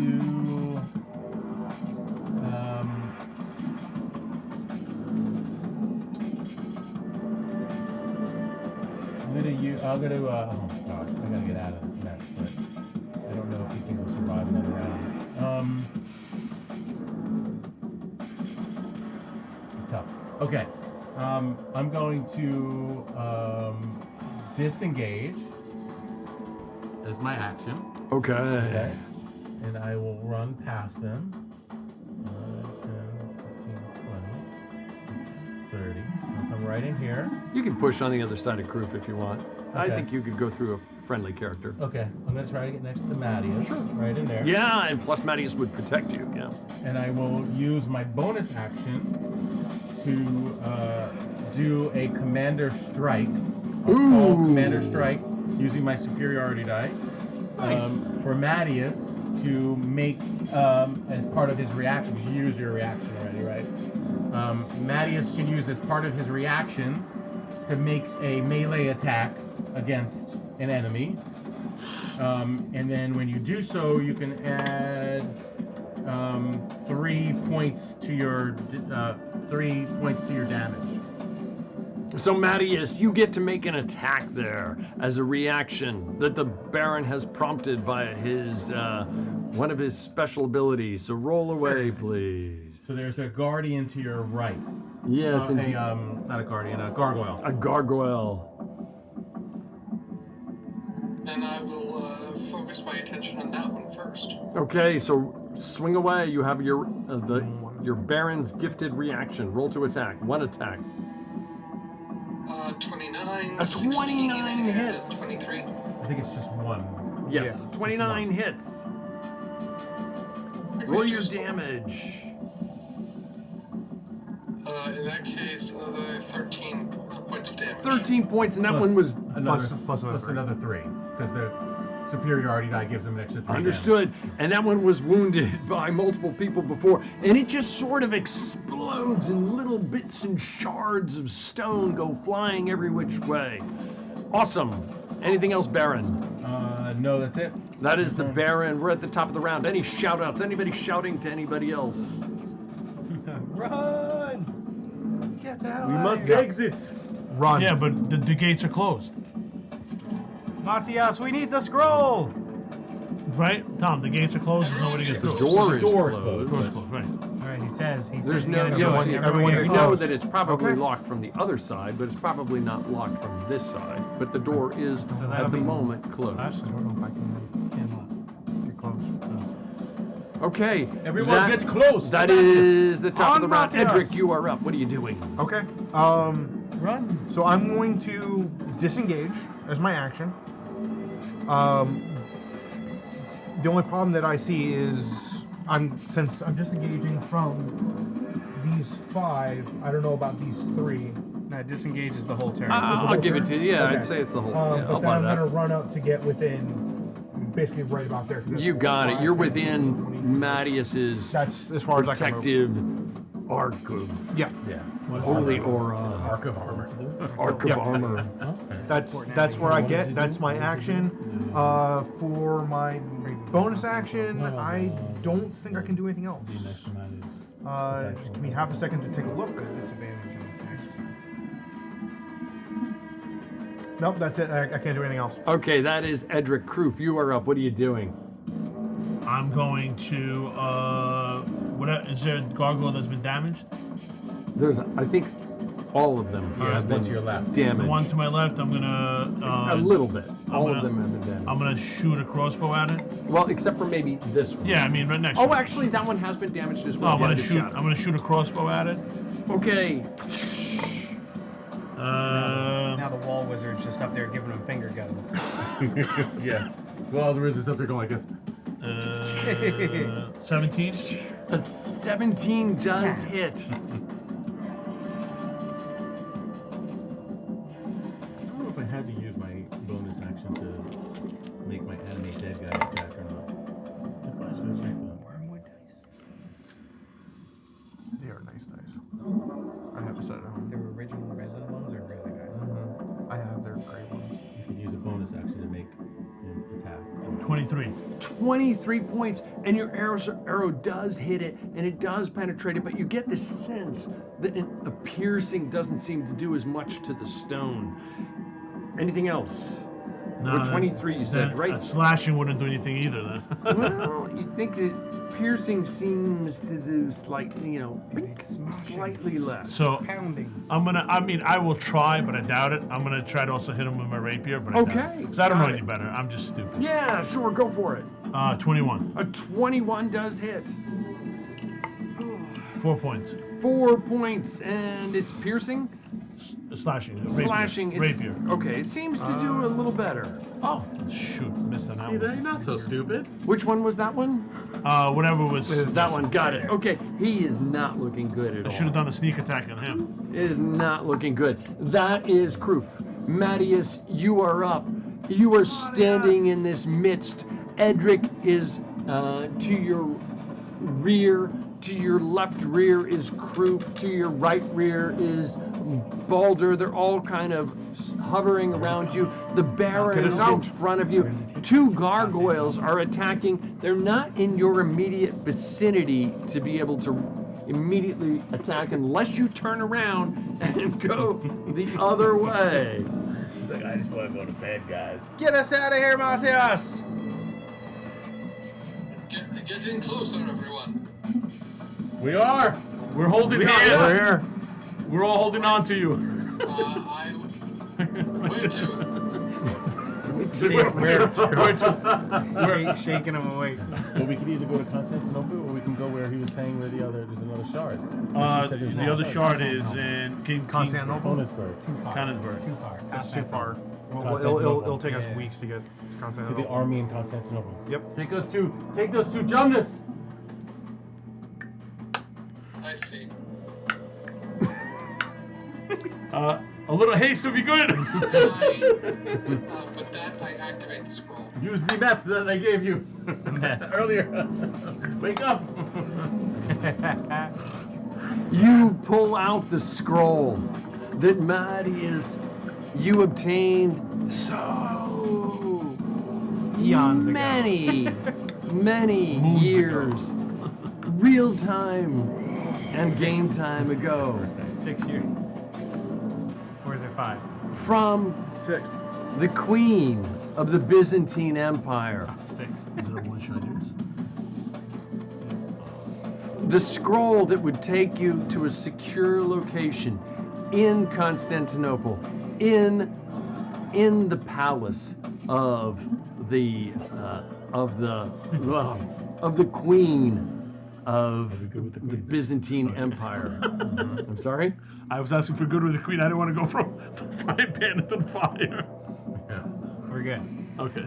Okay, and you start casting the spell, and you. And where is everybody? Everybody is in close proximity to. The wall wizard, no! No! No! We left him in France. Don't be there. The wall wizard right now is going. It's been real, guys. That's what it is. See you soon, buddy. Bye, And buddy. you find yourselves. Okay. Put all of your figures on this space. God. Okay. To include the 2 gargoyles. I asked if the gargoyles are coming with us, and no. I thought it was friendly. Yeah, I thought it was friendly. Well, beat him up. And this guard. they're already hurt. Yeah, that guard. So you find yourselves suddenly, whoosh, this light surrounds you, this swirling mass surrounds you, and you suddenly find yourselves as you kind of transport to a specific destination, because you know, Mattias, that spell, that one-time use scroll was meant to bring you back to Constantinople. The negotiation that Jumnus so many years ago, with the foresight that Brad had, he knew that Tom's world was so huge and so big that he needed a way to get back here quickly, and he negotiated with. Good for you, Brad. Good for you, Brad. Thank you. He sir. negotiated with the point. queen of the Byzantine Empire for a scroll to bring him back to a secure location. But that secure location, she told him, would not be a room where some bad guy, if the bad guy got a hold of the scroll, could then use it to suddenly come in and attack the king of the Byzantine Empire. No, that it would be basically a basement, a secure area far down below. You find yourselves in a darkened room. Who has a light source? Well, you were just out in, well, it was night. Who has a light source with I them? cast light. Okay, I bang on my shield. It lights up. My eyes light up. Whoosh. Like Iron Man. You look. You turn it off. Stop it. You are in a darkened room at this point. You are in a darkened room. The room depicts sarcophagus and coffins. Those are not there. But the room is relatively about that size. The room seems to go straight up on the walls, and then up above, you almost see what looks like a sewer grate, about 60 feet above, looking down below, with a little bit of light coming from above, emanating down in. But the light from above through that sewer grate is almost like a flickering light, like a torch light, if you will. And while you were down inside, and whoosh, there you are, Mattias. Whoosh. You suspect you are in Constantinople. Kip, who would be with you, with his calibrated eyeball and GPS, sits there and says, this latitude and longitude ain't Avignon. Yeah. And so We're not in Avignon.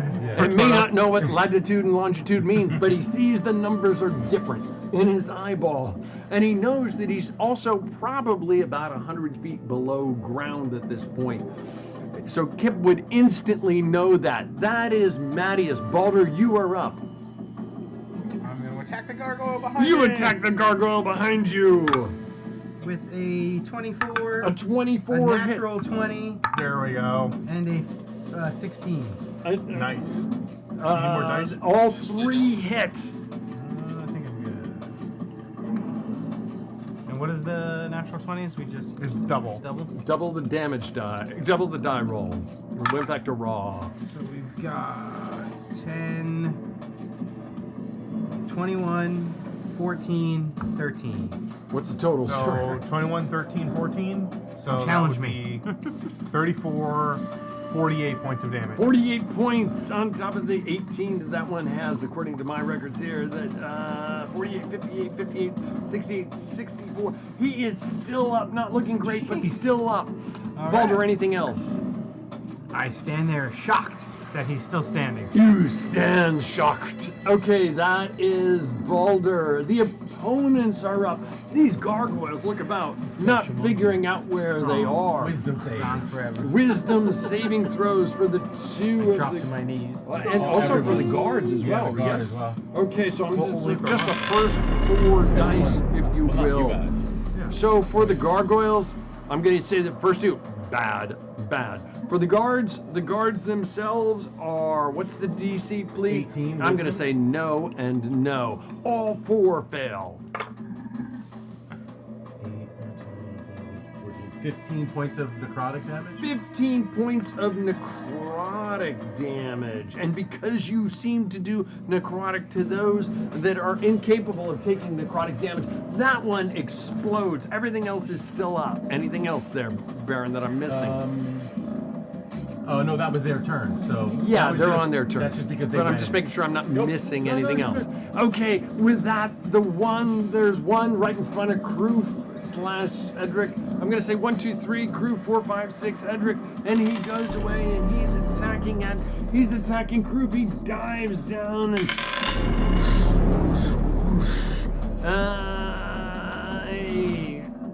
I'm gonna call that a 12. That doesn't matter. A 26 and a 16, and Kroof, you take another 22? 30 points of piercing damage. I think you said it was 30. 30 points of 15. piercing damage, and on the other 2 guards, seeing like, what the heck is going on? They reach forward and they stab. One stabs away at Mattias, and the other stabs away at the Baron. Probably a pointless endeavor on you. A 27 and a 28 though, Mattias. You managed to take another 20 points of piercing damage. And on the Baron, you disadvantage. Okay, we'll swing away with, there we go. Then one side, the other side. A 21, an 11, and a 12. The 21 probably hits. Yes. So you take another 10 points of piercing damage. That is the bad guys. The Baron, you are now up. Okay. Take my damage. Okay. I will. So which? Where am I? Okay. This was the guard that attacked, right? Yeah, that's one in front of Matty. The one that attacked you is this guy. Okay. I will turn to him and I will do an attack with the scimitar. Okay, and I will use. Or let me do an attack first.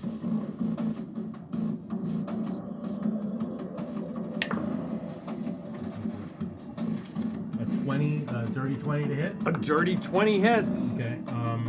And then I will use a superiority die to do a trip attack on him.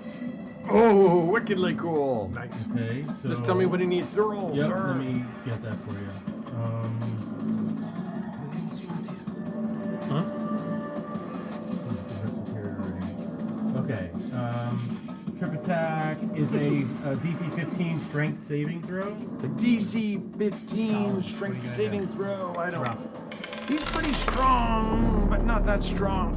Ooh, a 23. That's so he probably. doesn't go prone, but he takes 4, 5, 6, 7, 8, 8 points of damage. On which one? On this one over here. Okay, 8 points and of then, damage. Another 4 points of necrotic. 4 point, and he clearly takes it all. He takes 12 points of damage. Awesome. And then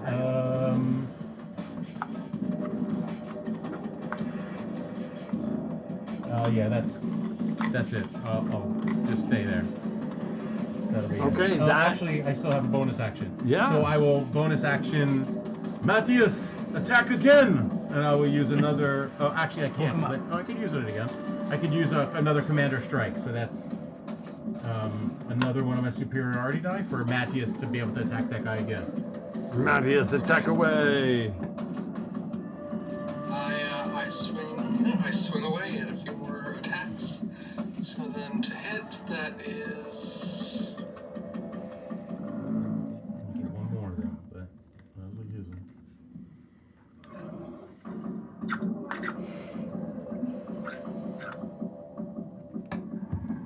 Kill them all. Phantasm was summoned. English? Must be French. I would be. Is there anything else that happened? What? Yeah, you make one single attack roll. One attack roll. He's sleep gaming. 21 to hit. A 21 hits. Damage. And then plus. Oh, plus 3. Then plus that's 3. Plus 5. 16 damage. Plus 5. Plus 5, so Plus 21 5 on top of what the Baron did. Nice. He is nice, very sweet. He is still up. Anything else, Baron, associated with that? That is the Baron. Edric, you are any shout outs going around the room? Anybody shouting to each other? I think it worked. I mean, if Where the hell are we? need some help here. Finish them off. Need some help over here. Okay, Groove shouts out, I need some help. scream. Edric, you A are little up. bit, a little bit bleeding. I'll Groove, scream. you are We on deck. forgot Georgie! Oh! Georgie's fine. Georgie's still in Avignon. No, he's now Georgie's- starting a very Georgie was long with trek you. back to So, Constantinople. quick DM question. Is there a way for me That to monkey's move seen some between things. these two and still be able to attack this guy without provoking opportunity from this guy? I'm sorry, say that one more time. Can I move to attack this guy Comes over, stabs you. without You left provoking me opportunity from this guy? I think the space between the guard and the gargoyle is just slightly larger than 1x square, so Okay. you would have to leave the gargoyle's space. Then that's and perfectly fine. Is that reasonable? Yeah, that's That fine. makes sense. Yeah. I mean, if they was like, I mean, I get it. That's just the way they landed. That's fine. But Then I am going to cast Sacred Flame on the gargoyle. So that is a DC 16 Dexterity saving throw. okay, what type of damage is it, sir? It's going to be radiant. Okay, understood. A DC 16 Dex save and I'm sorry. No, you're rolling good tonight. He seems to do pretty well on the save. Then he takes no damage. Okay, takes no damage. You had a sense though that it was going to do a lot more to him as radiant. Okay. Anything else? That's my bad. Nope, that's it. Okay, that is Edric. Kroof, Radiant. you are up. So I'm gonna turn to the gargoyle and with my rapier slash at him. Okay, go for it. 19. 19 does hit. Alrighty. Kill. That's it. So you are an all in. Channel Jesse.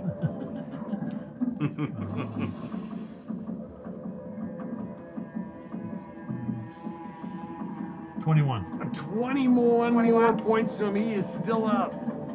And I use cunning action to disengage and try to get away from getting hit again. Okay, move your figure where he would be. Where would it be so I don't get use hit? the room as the place that you're in, because So I would move to the so wherever you want in that room, that is the room. close to where I can still see them, but not be within striking distance. Sure, understood. That works. That is Kroof, unless you have something else. Mattias. I am good to go. Mattias, you have a guard in front of you. What are you doing? Poke it.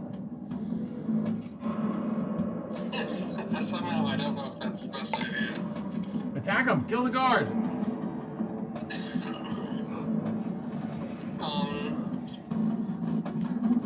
I swing with the pommel of my sword at his head. Okay, jam, roll away. You have 3 attacks. As you pummel with your... 24, 22, and 27. Well, 24, bam, bam, bam. Knock, knock, knock. You're knocking him down. Put a hole in his skull. And then, that is...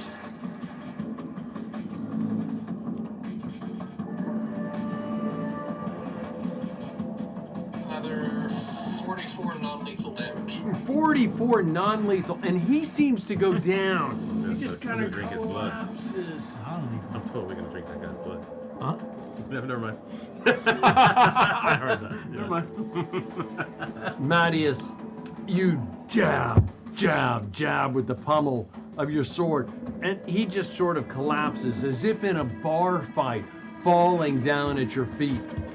He is still alive, not conscious, but laying in a puddle at your feet. Anything else, Mattias? Baldur, you are up. Continue past him now. I'm sorry, sir? I just continue past him now. Okay, understood. Attack the last gargoyle.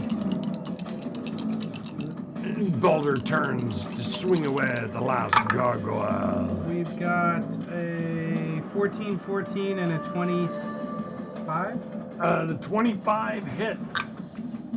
And I do 17 damage. 17 on top of all of the other damage. He is still up, sir. It's one resilient gargoyle. Oh, I missed 2 attacks. Okay, anything else? Baldur. The bad guy is up. He is kind of pushed Baldur up in a little bit closer. He's got 1, 2, the Baron, 3, 4, Baldur, 5, 6. Wisdom saving throw. Oh, Just in case that wisdom makes a difference saving before you go throw. That's a good point. Does he make his wisdom? Ooh, it's a computer, 18. dude. It's a computer. I got. What does he have for wisdom? Is he 0? -5. Oh, he is -5. Yeah. That's right. Good point. I was 7 rationalizing. points of radiant. You know, there are people. Excuse my language. There are people who bitch and complain about DM. I always used to roll behind the screen, not because I'm like hiding my rolls, but because I've got literally like 30 figures back here and bad guys that you might encounter among my notes and other stuff. And there are people who bitch and complain about DMs rolling behind the screen. And I'm like, I got no reason to cheat. I can cheat if I want to cheat. It's wickedly easy. I don't need to cheat with my rolls. Yeah. But there are people who, and now I'm rolling on this thing, and I'm like, I feel like I have to rationalize when I'm rolling 1920, and it's not me. It's the damn computer. You almost feel guilty. You're like, I didn't do it. I didn't do it. I got nothing to do with it. Like, you're rolling, I'm like, oh, you're rolling good tonight. Like, to me, I'm just like, oh, Tom, you're rolling good If I tonight. was back here going like this, and I don't even have my dice with me tonight, but if I was back here going like this, you know, there are some people who'd be like, oh, you need to roll your dice. I don't think you ever have that problem at this table. No. To be honest. No, but there are people. And the every reason number. I started rolling it on the screen, because we did have somebody write in the chat one night, he said, you really should roll. I would love to see your rolls. And he didn't say it like negative. He said it like, well, you know, and I was like, let me see if I can figure that out. That's fair. That's fair. I was like, it might be cool. I like seeing the rolls in like very clutch moments. But when you roll like 30 d20s, it's too confusing for me to figure out. You might as well just roll behind. Well, the screen. I've gotten to the routine of just using it. Yeah, And it's fair. actually, at this point, it's easier for me to Whatever just is easier for push you it at this point. to push a button. It's almost like if somebody used an 'Cause app whoever like in made- Roll20. Whoever made that program for dice to land cockeyed makes no sense. It's a program. How do they land crooked? I know. Well, I will say this. So there's a little bit of coding, not much, that goes involved with what I have to do to put it into a thing called OBS. And so the fact that the dice are so close together is my fault in order. And it makes but it's them the go like- only way to actually fit it on the screen. So, like, I could spread the dice out, But I don't have. They gotta add a but couple I don't lines have of the code. space on the screen. Does that? They make need to add a sense? couple lines of code that immediately decide a face after they're done doing their. I can do that. Their animation. Within a degree. But there's a price to pay for that. You've got to make the dice smaller, and then it's just anyway. I digress. So that I'm was sorry. radiant damage. So, just so you radiant, and on top of that one, and it just like it explodes with the radiant. The radiant damage seemed to do a lot more. I'm sorry about the digression, guys. The radiant damage seemed to do a lot more damage to it. Okay, that is. Turn to the guards. You're free It is to still go, the though. opponents. The one guard turns to you and goes, bonjour, comment allez-vous? Tom's French. Je parle un peu français, es ist nicht sehr good. I That's hear. Deutsch, I'm I'll sorry. speak to him in French. I hear Constantinople's beautiful this time of year. Go enjoy it. Is that where we are? Yeah. How do we get out of here? Those stairs right there. Leave your weapon. He drops his weapon. He says, Make sure you warn people about that terrible church you were a part of. Tu parles en anglais? 9. Ich spreche Deutsch. 9. Ich spreche sehr gut Deutsch. Sprechen Non, je sprechen Sie Deutsch. Je parle un peu. Und J'ai parlé au français un petit peu. Okay. The Baron is looking a little rough, so he goes up over to the guard that was knocked unconscious by Mattias, and he leans over top of him, and Hold up. Let me. No, it's too late. It needs to up, happen. and his It's been fangs days. come out, It's been days and since then he's he fed. bites down on his neck, and he begins to suck the blood from him, and he heals 10, I knew it. 13, and son of a 14 bitch. points You didn't know this of I hit assume. points. How long have you been from traveling? him. Is the guard still alive Only several days. after that? Well, we could just reanimate him again. No, that would be a death fail. That would be a fail, one fail. Right? Okay. He took damage. I'm okay with Which one did you do that to? The one that was knocked unconscious. Would it be it was non-lethal. 0, but non-lethal. He said, How many pints of blood did you drink? I'm going to say that it is in the moment, and I might be wrong, because it was non-lethal, and I think it's just too deep in the weeds, 5e wise, that it's not a death saving throw. That he is unconscious, but he is not at the death saving. So I'm going to say that it chews into his real hit points at this point.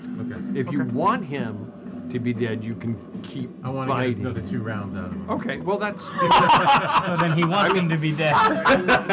so he is unconscious, and he is not like waking up because I mean that's not the way 5e works. Yeah.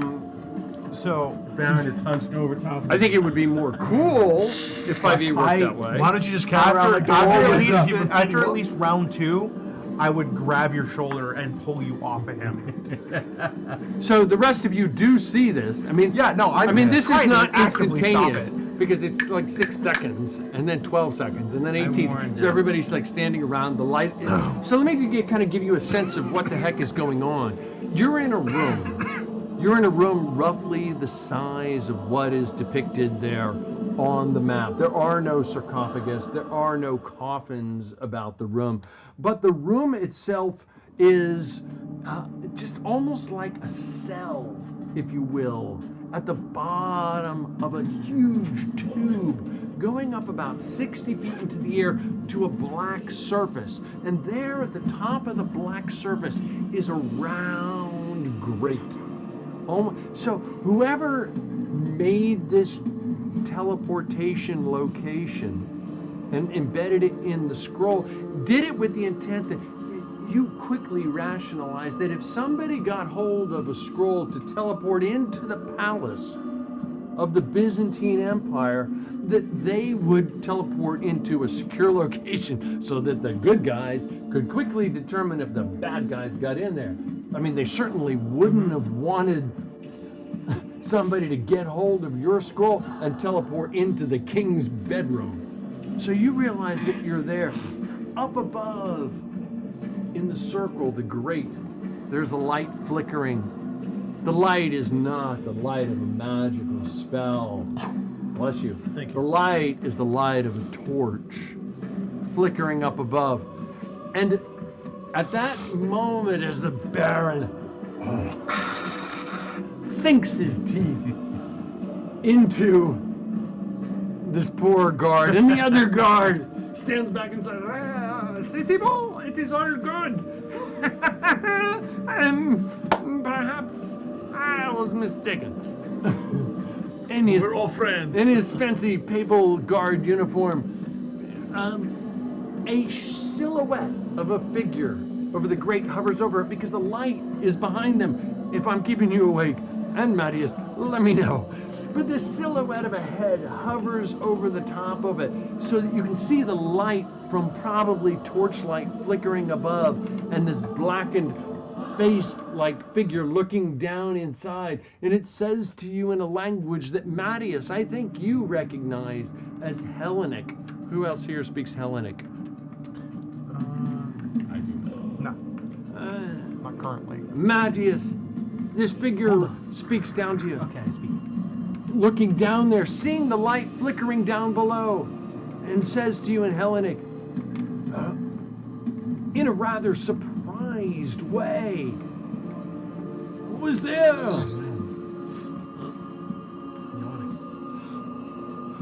Matthias is in a daze, looks up, and what do you say to them? Gotta smack himself awake.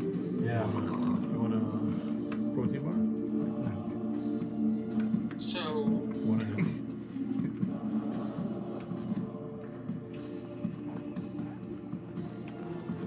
The figure, the silhouette Matthias looking down at you through the grate is kind of illuminated from light from beyond, almost like this head is hovering over a grate, and there's probably a torchlight flickering behind him, and that's why the figure is silhouetted 60 feet above you, and he spoke to you in Hellenic. Shockingly, Baldur also speaks it to move us along. You do speak Hellenic? Oh. You don't? I would think you would. Not on my list. Hello? No, that sounds very French. I can't do hello. Hello? What does Hellenic sound like? I don't know. Oh, what is Hellenic? What is Hellenic? It's Turkish. Turkish slash Greek. Dzień dobry. Dobry dan. Hellenic is specifically Greek. Okay, so answer them if you know this. You might know better than me. No, I know Polish and We are Russian the and champions of the sun. I don't know. We got it. We did it. It took him a minute to remember how to speak Hellenic. Say it again, I don't speak Matthias. much Greek. I'm sorry. Tell them again, Matthias. We are the champions of the sun. Oh. I says to you, I was told to wait for someone, but I thought it was, For 6 years. Nobody has ever come here before. And I've been waiting down here. This has been a great assignment. Yeah, this is the one. This is the one everyone talks about. Hey. You're assigned to the basement. Oh, that must be so nice. You know, I thought this was very bad, but I completed my associate's degree and my bachelor's degree down here online. What? Yes. What is a degree? Yes, this has been awesome. You don't know how much sleep I have gotten. So you are really the champions of the sun? Yes. Well, I guess, who else would suddenly appear 60 feet below me in the black hole? Do you have any ID? Never mind. Hold on a moment. Yeah. I don't need to prove that. No tiki no laundry. So a few I haven't minutes. committed a crime. I'm I don't gonna need to show get you my another ID. couple rounds out of this guy. I'm gonna stop you after like 2 or 3 somebody else rounds. does something. I'm definitely gonna stop you after like I'm 2 not or gonna 3 stop rounds. him. I'm not gonna stop him, but I will stand in front of him and block the view from the guard. I'm gonna lean over to Boulder and I'm gonna stop you, and I'm going to give you. No, don't. Why waste it? Don't waste it. Because I'm gonna heal this guy too. No. It's too late. He's not an enemy combatant anymore. Baron, you know I'm you can going to just heal have him. him. You can keep him around like in True Blood and just constantly just have a little bit at a time. Why drain him? I'm not gonna let this guy die. I do 3 rounds of drawing his blood. No, this one was already dead. And then No, he wasn't dead. He was this is the one that was unconscious. unconscious. Same thing. No, it's not. It's the same. Okay, so I heal you. When he goes to stop me, why are you wasting? I'm good. I'm at 105 now. I lean over to Baron. Are you at full? to I did Boulder. 3. I'm like, No, but I'm like, I can what get the you, I hell's can get you going to on? full. I think we're gonna rest now. I've never seen this. I don't even know what's going on. So when what's going on? when Edric goes to stop me, Your life's about to change. when Edric goes to stop me, the Baron's gonna pop up and he's gonna be like that real quick, and you see like teeth. The and, the rapier comes out in a and it heartbeat. Just looks, like very just, like I'm guarding my. He's like guarding his kill right now. I'll just pin You're you. not killing him. I'll just pin you to the wall. I'm stunned. And when I see that, I'm like got him, stunned. Boulder? I'm like, I also All right. draw my weapon. I will pin you to the wall and just tell you to calm down. I put my rapier away and I break out my healer's kit and I start to revive the guard who was unconscious at the time. Roll a d6, Edric. I was 1, 2, 3. He's alive, and you can save him. 2. Okay, so he's still alive. Okay. So you did bite him, but I'm just using a little bit of role play here. So you met the Baron comes up, his blood covered with face. As he comes up, it's almost as if this light from some point from beyond like streaks across the black and white figure in the darkness, kind of revealing a little bit of black and white, but standing out from the black and white is the red blood kind of dripping from the Baron's mouth. The body, you managed to get over to him. I shove the Baron out and away so that way Baldur can. And then I just have him pinned against the wall until he's calming down. Baldur, it is okay. Proof is a shot. Are you good? I can control this. Are you good? I can control this. As I'm bringing bandages out and salves and everything I can to patch this guy up. I can control it. It is okay. And then I will just very cautiously kind of let him off the wall. And I'm standing there with a rapier and a crossbow in my hand. One pointing the rapier at him and the crossbow at the other guard, just in case he does something funny. The guy who stood up. It is no different than the lives you take in battle. It is no different. We do not take them needlessly. This was not needless. He was already out of the fight. We need all the power within us right now. We cannot stop. We cannot slow down. These are men who aligned themselves with the enemy. He was unconscious. He was out of the fight. He was done. Then perhaps I should take my life from someone who can put up a fight. Yeah, you should. And Baron is locked on Edric. At that point, if you are fighting someone individually, that's fine. He was out of the fight. He wasn't fighting anymore. Our duty at that point is to make sure that they are fine to be able to go back to their family if they're not going to fight us anymore. This was never our agreed upon terms. That's how I fight. Of the enemies. If they're not in the fight anymore, they're not in the fight anymore. You don't fight them anymore. They return to us to fight us at another time. Then we'll deal with it then. If we kill them in battle, if we kill them in the fight, that's one thing. That's self-defense.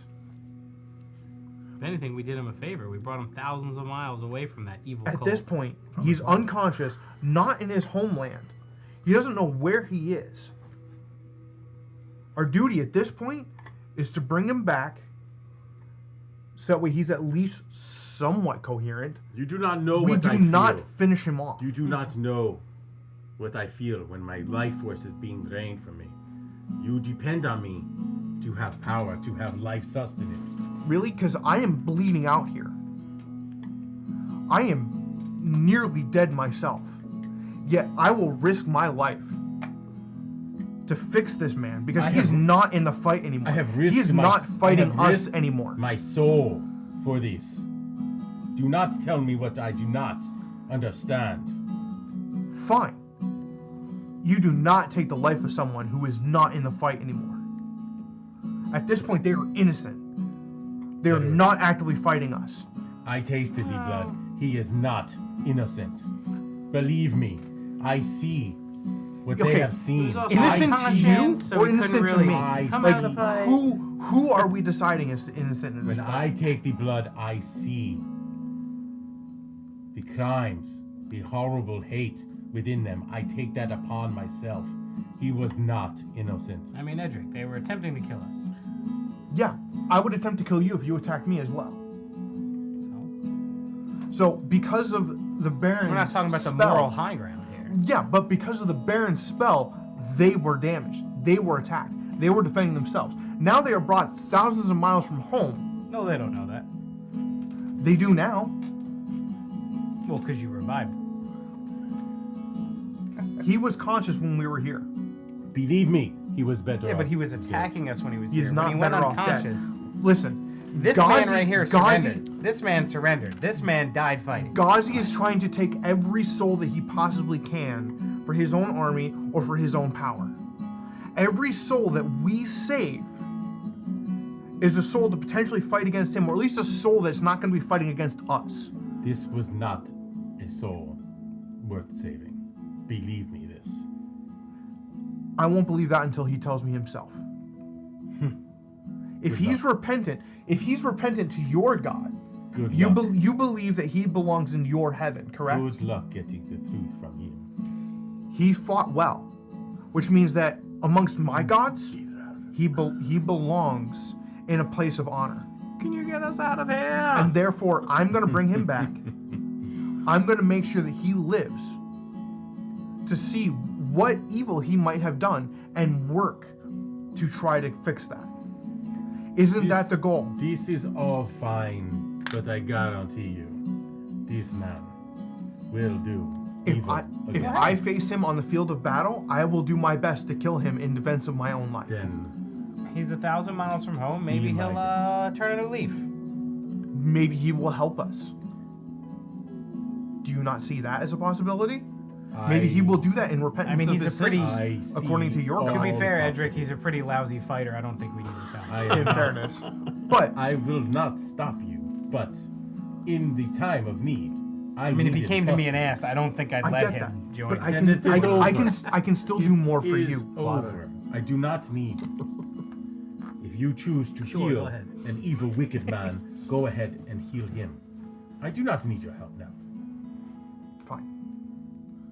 I let the Baron be, and then I agree to administer first aid to this warrior. My only question for you, DM, is it does require me to roll hit dice, so I'm just wondering what hit dice I would be rolling for this. For this fallen warrior. 8. A D8? D8. Okay. No, 8. Oh, what type of a hit die? Yes, what type of hit dice? A D10. A D10? Okay. So this gentleman will take it's 12 plus. Now he's calling him a 16, gentleman. So it's 28. Who is this guy? 28 points of healing. To heal It him is up. okay. Some armies bring cattle along with them. So as I bring him back, I let him know that like your fight is over. The stick is out. You sir do not need This to. goes there. Yes, please. All 3, I think. Oh, I don't know what. There's 3. Oh, No, there's 3. There's 2 more right there. There's 2 more. Tom was extra impressed. I was. Thank you, sir. No, I let That was him know. unexpected. It's like, It listen. was unexpected. It was very unexpected. J'ai parlé au français un petit peu, and then I explain in English and also in Adventurers Can't, just in case that he understands. He is currently safe at the moment. He does not need to fight anymore. He wakes, but he's in a daze. Understood. He sits, he comes to, and I mean, the whole thing. Whoa, you okay? The whole thing was a complete and utter surprise. Get off the sauce.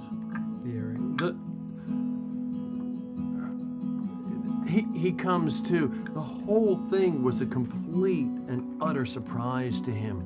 He looks around the room in the darkness.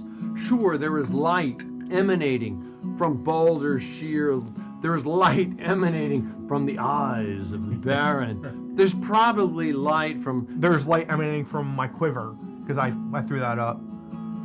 From all of the above. But he's in... Suddenly, 1 moment ago, he was in a courtyard, albeit at night, in Avignon. The next moment, he's somewhere down below, and a figure is slamming away at him. And then he wakes and there's blood pouring from his throat. Probably still pouring, and albeit stemmed a little bit more. Stemmed. He's conscious. He doesn't seem to be resistant. The one over near Kroof, he says, seeing all of this, he says, I am Pierre. I'm Kroof. How can I help you? Just stand in the corner there for now. I will stand in the corner. He takes his spear and his flag and he drops it on the ground. He goes, where are we? I don't know. Do you translate that to us, what he's saying? I mean, if you ask, I would, but not necessarily because it's not anything that's worth knowing. He's not saying anything specific. I mean, if you guys ask, I would say he's very scared and very confused. Just like I am. Let him know that he is safe, and that if he requires any more aid, I will give what I can. In French, I go, are you hurt? No, I'm not hurt. I appreciate your My friend over there says you're safe. If he says you're safe, you're safe. So, I don't know who you are. Who are you? We are the champions of the sun. And who are the champions of the sun? It's not important. Just remember, You've never heard? Wait. You've never heard champions of the sun? And Naldo. Of course I have. Of course I've heard of the champions. The greatest champions of the sun. We guilt him into lying about it. Yeah, I heard. Of course I've heard of them. We are world known. So, But don't worry, you're safe for now. I'm not sure where we are either. So we're in the... We are in Constantinople, at least as far as they have told me, or Baldur has told me before. Okay. So I tell them we're in Constantinople. Unfortunately, you were a casualty of our travels. Man, we haven't sung that song in a long time. I will say to him in French, I am a doctor. You let me know. You wouldn't know what I'm saying. I'm speaking in French. Oh God, I only understand some. And then I will slowly turn and look at Edric. So, and then I will smile. He's the doctor of blood. in the darkened room. Dark blood. In the blackened, the black room where there's just some light emanating around it. The Baron's face pokes forth from the darkness, this light streaming across him, and he says, I'm the doctor. And Pierre turns to you, having witnessed what happened to him. I said, don't worry. I think he was trying to save him, but he's okay now. I mean you no harm. No harm. Let me know. Right now, you gave up. Your friend is now alive. We mean you no harm either. Don't worry. You're okay for now. Just stay right there. If you let them know they stay by me, they will be safe. At least to the capability that I can keep them safe. It's okay. He's safe over here too. I am more nervous. I didn't know. I say this in non-French to him, so he would understand. I go, I didn't know that the Baron's a vampire. I thought we were killing vampires. I didn't either. I think we're trying to kill vampire, and now we have vampire with us. Yeah, we need to talk about that. We're trying to kill vampire, now we have vampire with us. So I don't know, are we killing vampire or we're not killing vampire? Some vampires are are we good. killing Ghazi so he can be now leader? We need to talk about that. This What is was that? This is not the place to talk about any of this. We need to get out of here. I mean, while we wait, we Are still you opening the door or not? Fair. While we still, I mean, is this guy hasting to let us up, or he's taking his sweet time up above? All of this is happening very, very quickly. You see above you the grate slowly pulled to the side.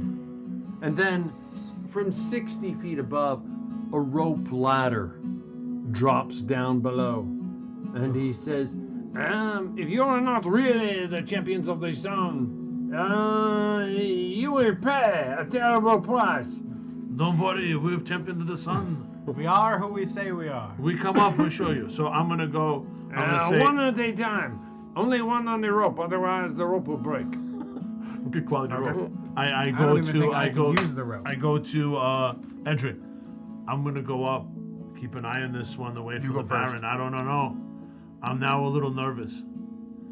Who goes up first? You? I'll go up first, right? With slowly, up there. They told me it was safe, so I'm assuming it's safe based on what they asked me, because I asked them when we teleported. I did ask Boulder. I go, are we friendly? Kroof, if I may, perhaps it may be more prudent for an original member of the Champions of the Sun to go up first to represent the group. Please. Perhaps Matthias or Balder. No problem. Please go up. I don't think he knows upstairs who is anybody, but you can go up. No problem. Why don't you go first? I am not the original member of Champions of the Sun. Oh, who is the original member? Balder. Well, Matthias speaks his language, so he should go. Matthias, perhaps you should be the first representative to go up. Very well. Matthias.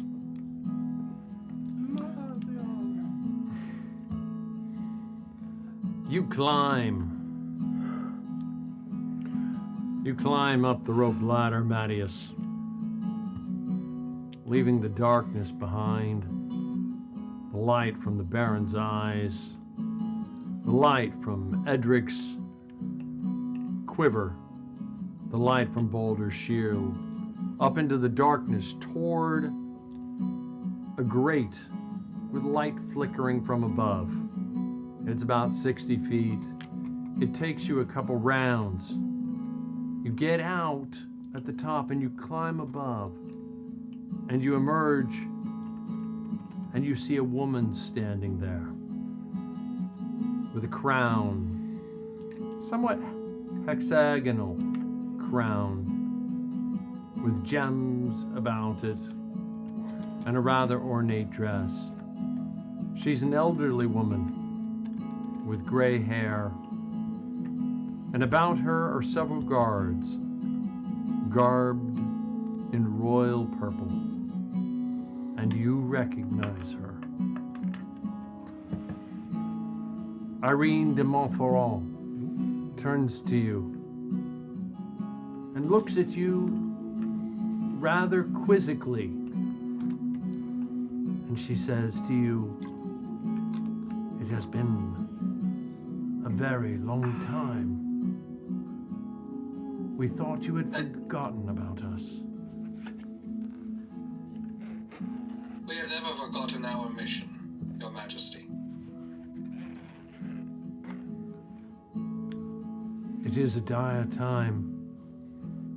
The enemy is literally at the gates. We thought we had time. We thought we had a lot of time.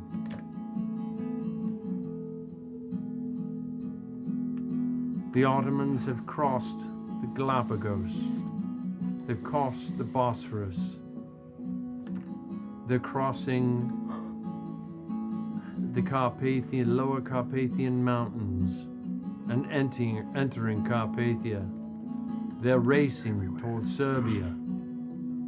They've completely surrounded your one compatriot, Jumnus, in Thessaloniki, and he is quickly being slaughtered as Ottoman forces, the drug-induced forces that they are, race across toward the Aegean. Tell me you've brought help. We have done. We have brought ourselves. I hold up the crystal. And the means of ending this. Once and for all.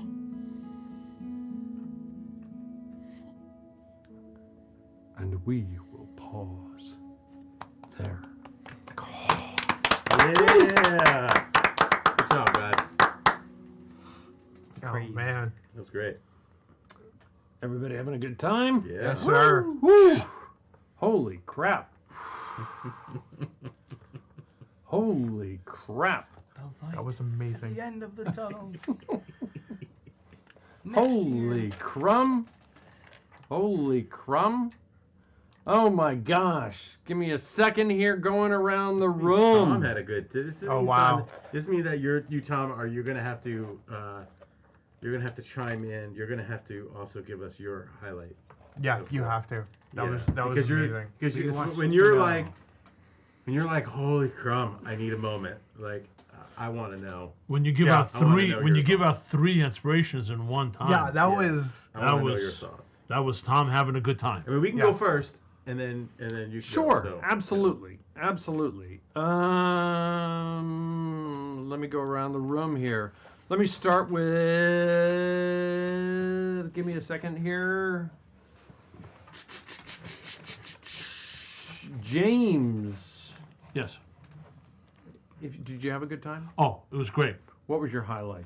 So actually, I thought about this. It's actually 3.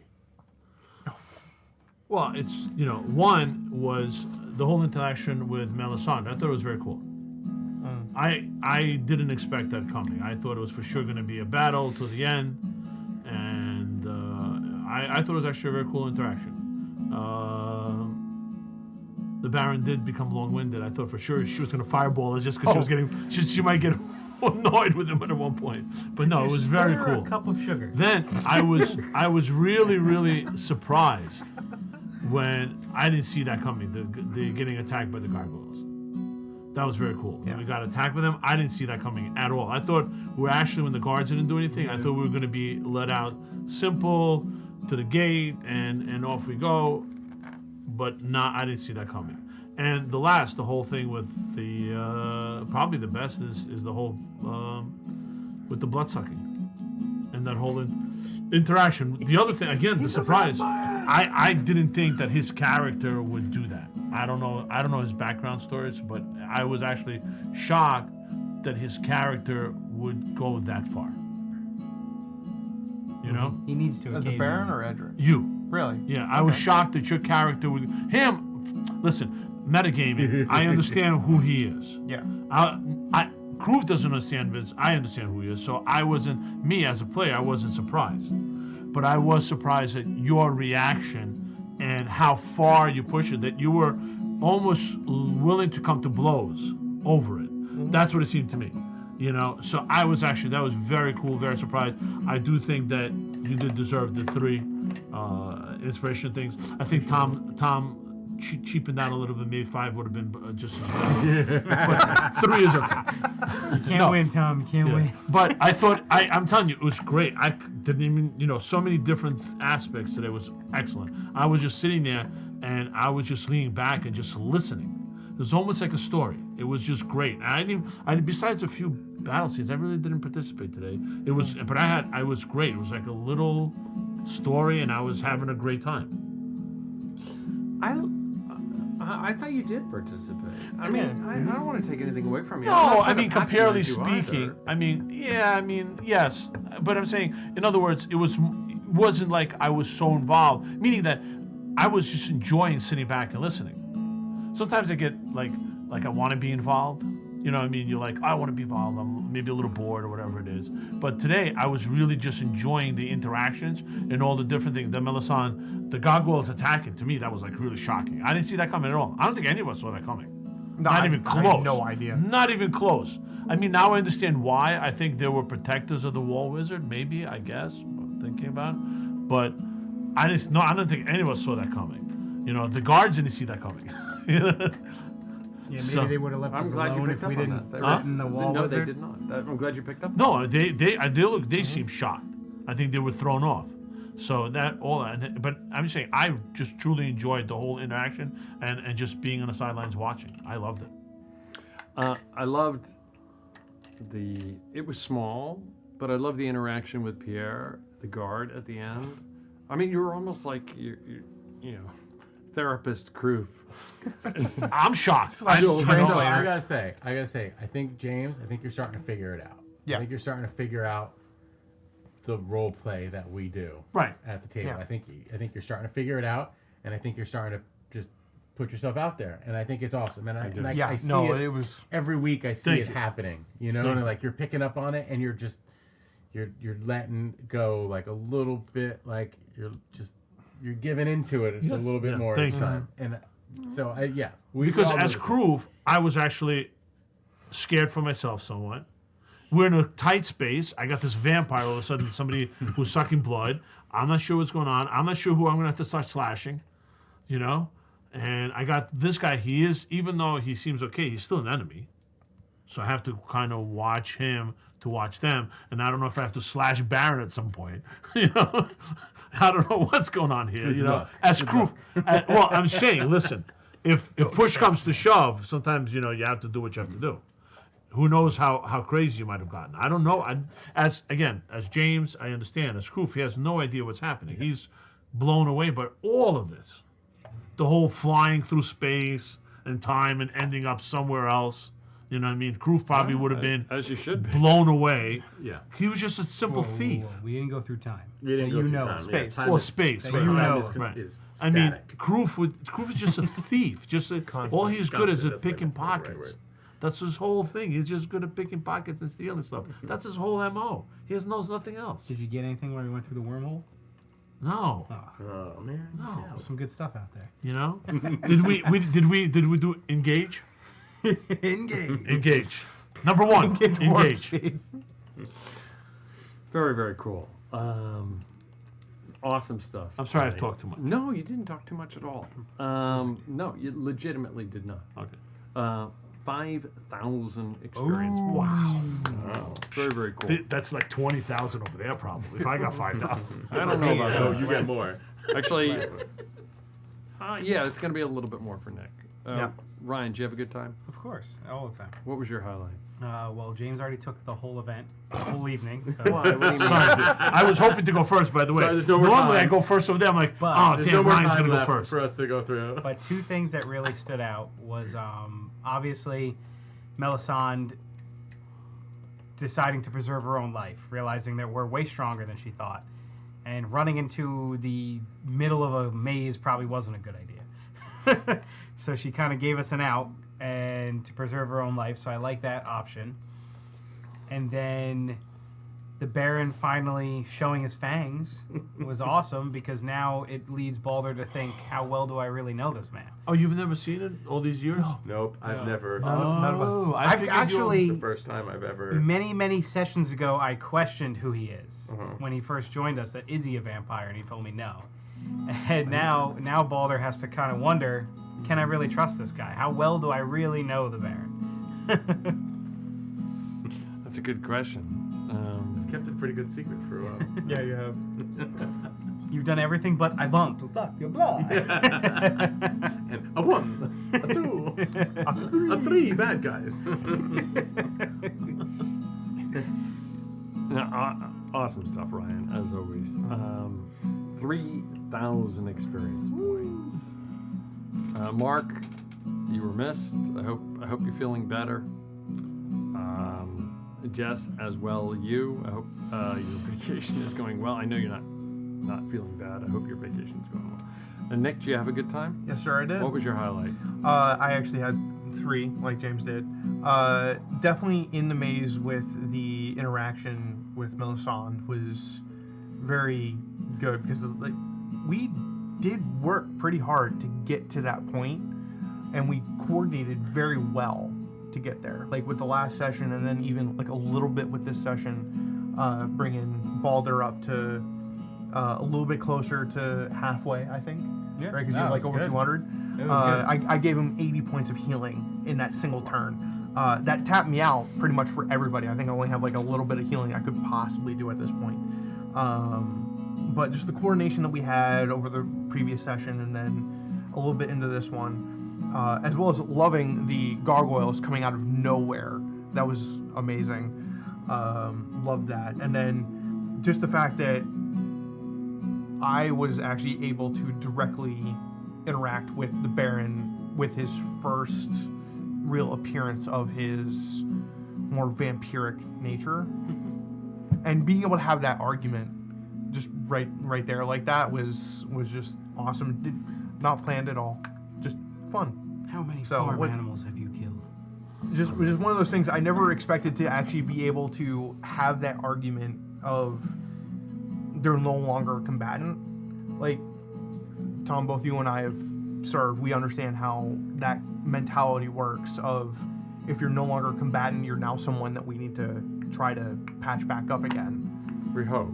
We hope. Sometimes it doesn't work out that way. No, but But I understand what you're saying. Yeah, like that mentality that I've kind of had with Edric this entire time has never really been able to come out because we've, for the most part, killed every single enemy we come across, or we've left them while they're still fully alive. We've never really had an enemy. You touch upon something that kind of like, I love the dichotomy there that you talk about service and that kind of scenario. There's a certain amount of adrenaline that is going up until a combatant becomes a non-combatant. To become a casualty. And then when the individual is suddenly a non-combatant, it's wickedly hard to turn off that adrenaline. Yeah. So sometimes bad things happen. Yeah. That's I have to reality. I have to quote, and this is a shout out. Very rarely there's the chance that he'll ever be watching this, but HM1 Valencia, this is for you. We do what we can while they are a combatant, and then when they are not a combatant, they are now a casualty. We treat them like we treat our own. Yep. So it's one of those things that he instilled in me when I was a very, very young Marine, first hitting the fleet, and he taught me that. And that's kind of the mentality that I've kind of kept with Edric of, that was kind of his background. We talked about that when I first created the character. And this is the first opportunity I've really had to kind of showcase that more. Yes, I am fighting in combat and I'm healing my friends, but the moment you're not a combatant, you're a casualty. I'm gonna help you. That's my goal. Like, that's what I do. I help people. That's my focus. So I'm really, really happy that this was a chance. And I know it wasn't planned, wasn't anything that Brian and I planned, wasn't anything you and I planned, but it just happened naturally, and I felt like it was better for that it happened naturally. So there's no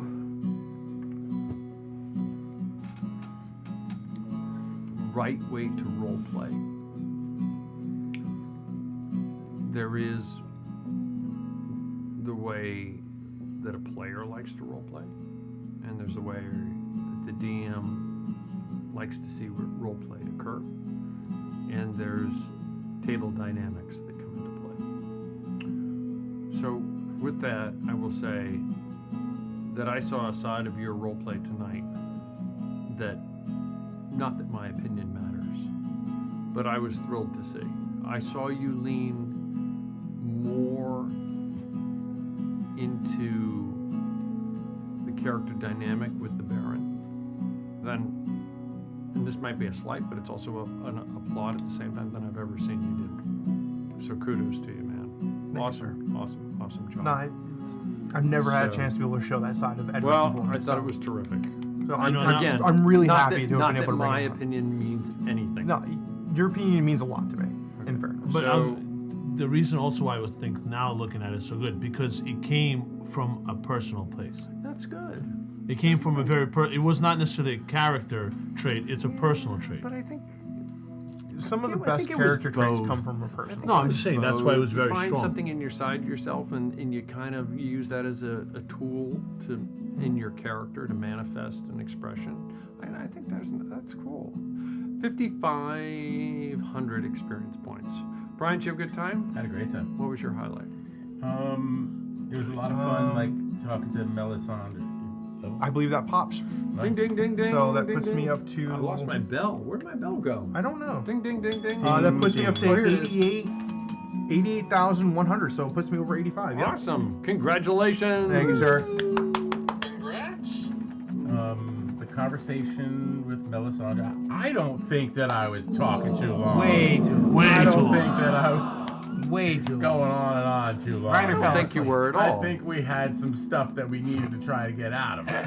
Oh, I see what you're talking about. Like they were just saying, oh, you're gonna lose it, you're gonna lose it, you're gonna lose it. But Pushy. Well, it was we just, have a couple it just obstacles felt here. weird that she's letting us live, and you're like, can we have 12 other things, please? Well, Yeah, I was maybe. I was trying, I know, but now was I see trying- where you're going. I was Now trying to I make see it what he's seem like, saying. look, we could, do this peacefully, or we can not do this peacefully. So like, just kind of help us out. I was trying to see how much I can get out, but we have a couple hurdles that we got a couple things that we need to figure out, and we're running out of options and time to figure it out. So I figured I might as well just, I got her talking. You might as well try to keep her talking. So anyway, that was fun. I did not think for a second that my weekend at Bernie's trick was going to work, but it was fun. I thought it stalled things and It did, allowed yeah. you to get halfway across the it was fun. ground. And it was fun. And it was fun to do. He was a very clean corpse. Yeah, it's very clean door. The conversation with Edric after the Baron final. I mean, I guess they kind of saw him in rare-ish form. I guess. I like. You guys know me pretty well now in my role playing. I like to get under character skin a little bit, and I like to kind of play with those. I like to play with those emotions. I didn't know that I was going to hit such a chord with Nick. Oh but- yeah, no, well, but- it's something we never talked about before. It's never come up. Yeah, no, and I like that. Only And I, player to ever kill another player. I don't know what you're talking about. You all participated in that, I think. It's true. You We did were- all participate in we it. stood by and did nothing. Yeah. I think it happened in this city, no less. Yeah. No, it was a great RP moment. Yeah. I like. No, that was awesome. I like dragging that out of people, and I like participating in it. And the Baron is very different to me than the way my other character was. Sometimes. Most of the time. Most of the time. I feel it's very different. I mean, Borth there's is not always a dark some of character our at all. own personality that comes through. Well, yeah. But Borth wasn't like a dark character at all. He was pretty much like not at right on the nose, like superhero, like, He was Captain America. He was a but, very smart barbarian. yeah. But he was He's called me get under smart, their man. but he Thank was a you. get under their skin character like the Baron, Right, yeah. But that's Brian. That's Yeah. Although in fairness, he never got underneath Edric's skin ever. Pushing the buttons. No, I'm talking about NPCs. Yeah. I'm talking Yeah. not. If you got under player character skin, I never knew it. I like bringing that up. I'll bite. Gundrick and And I didn't know. Yeah, but Gondrick was an oddball. And who was the other? Reiner. Reiner? Yeah, I don't Borth think and so. I Reiner. think it's just. Yeah, Borth and Reiner had a You little guys, bit of your a... personalities are probably more alike than they are different. Oh, I think so. You, I 100% you think probably don't realize it, but I would venture to guess that that's probably the case. Yeah. But like I didn't know that like Edric was gonna have that reaction to it, but I figured I wanted to just paint a picture. Yeah. I just wanted to paint a picture. Like, he's stressed. He's fighting for his life, and we're getting to the end of the line, and he wants to Power up. and It felt he good. just wants to power through this thing, and I just felt like it was time. So the opportunity was there without having to. There really was no chance of failure at that point. It was just like, all right, let's do it. So, but it was a lot of fun. I had a great time. Thank you. I loved the interaction with Edric. I mean, it was you guys. You encouraged him, and you played off of him, and it was just. I mean, that's what makes the game fun for me. Mm-hmm. I mean, I know we've had verbal sparrings via the Discord. I mean, the rules arguments. I try to play 5e raw because, that's the game. But that kind of stuff it's just not fun for me. But what you guys were doing, for me, and I'm not saying for everybody, and there are people who will disagree with me out there, there will people who will chime in, send me messages who disagree with me. That's what makes it fun for me. For me personally. That's why I do. That's why I play it. That's why I play this game. love seeing that. That's why I play this game. And that was wickedly, wickedly cool. And you talked about painting a picture. And I mean, I can visually see in the darkness, in this, down at the bottom of this colossal deep pit, in the utter darkness, with the eerie lights just kind of creating dark shadows of their own, this figure descending upon this body and biting it and coming up almost with we tried to make the streak across the Baron's face. The artist tried to make almost like that kind of 1930s horror-esque move, almost like when his face comes up, the light streams across it, and it's like when he tried to interrupt him, like he just like. And I can visually see that, and that picture you tried to paint to me was. That was that visual was amazing. That's what I was able to play off of. Just that visual alone was amazing. I love it. It should be terrifying. That's what I'm going for. I mean, it should be scary. You know, I mean. Yeah, scary. Yeah. In a very 30s horror. Right. Yeah. Like 30s, 40s kind of way. Yeah. Like the thriller noir. Yeah. It's kind of it's a 4,000 experience points. Reiner, Matthias, did you have a good time? I did. What was your highlight? I had a lot of fun just like everyone else. I had a lot of fun watching that last big interaction there at the end. It was very well done, and it was interesting. I love that your conversation with Melisande.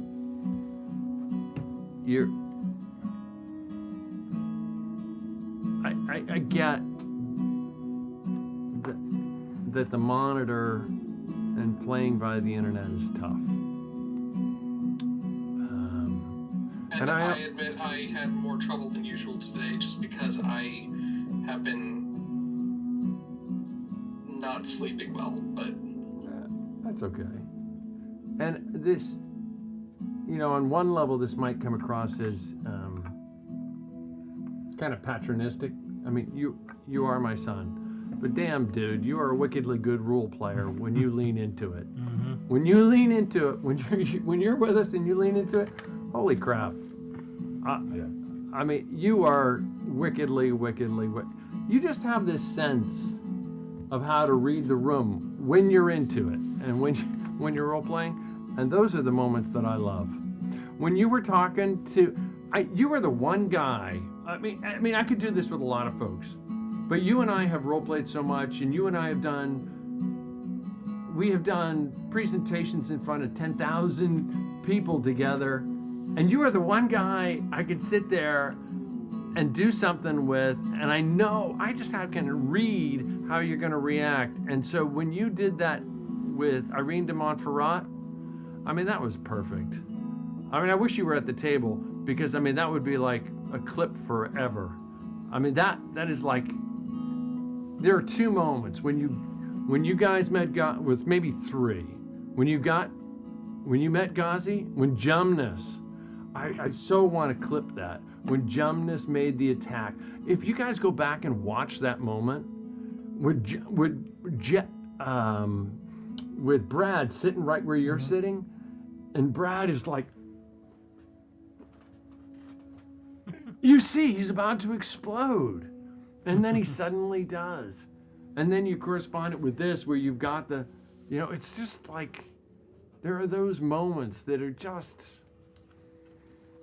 for me, that just capture the whole essence of the campaign. And one of those is you meeting, again, Irene de Montferrat after how long? I mean, you were here. 6 maybe? 6 years? I mean, you were here, Brian, but you were a different character, but you were here. It's been a long time. I'm so glad you went up that 5.5 minimum. But it's been a long time. It's been so long, I had to go back and, while you guys were playing, look up her name, because I honestly didn't think you were going to get there. I had to look up her name again. I mean, just wickedly cool writer. Thank you for that. 3,000 experience points. You asked me what were my highlights. So I really try not to railroad anyone. And yeah, railroading is one of those really weird things, you know, there's times for it, there's places for it.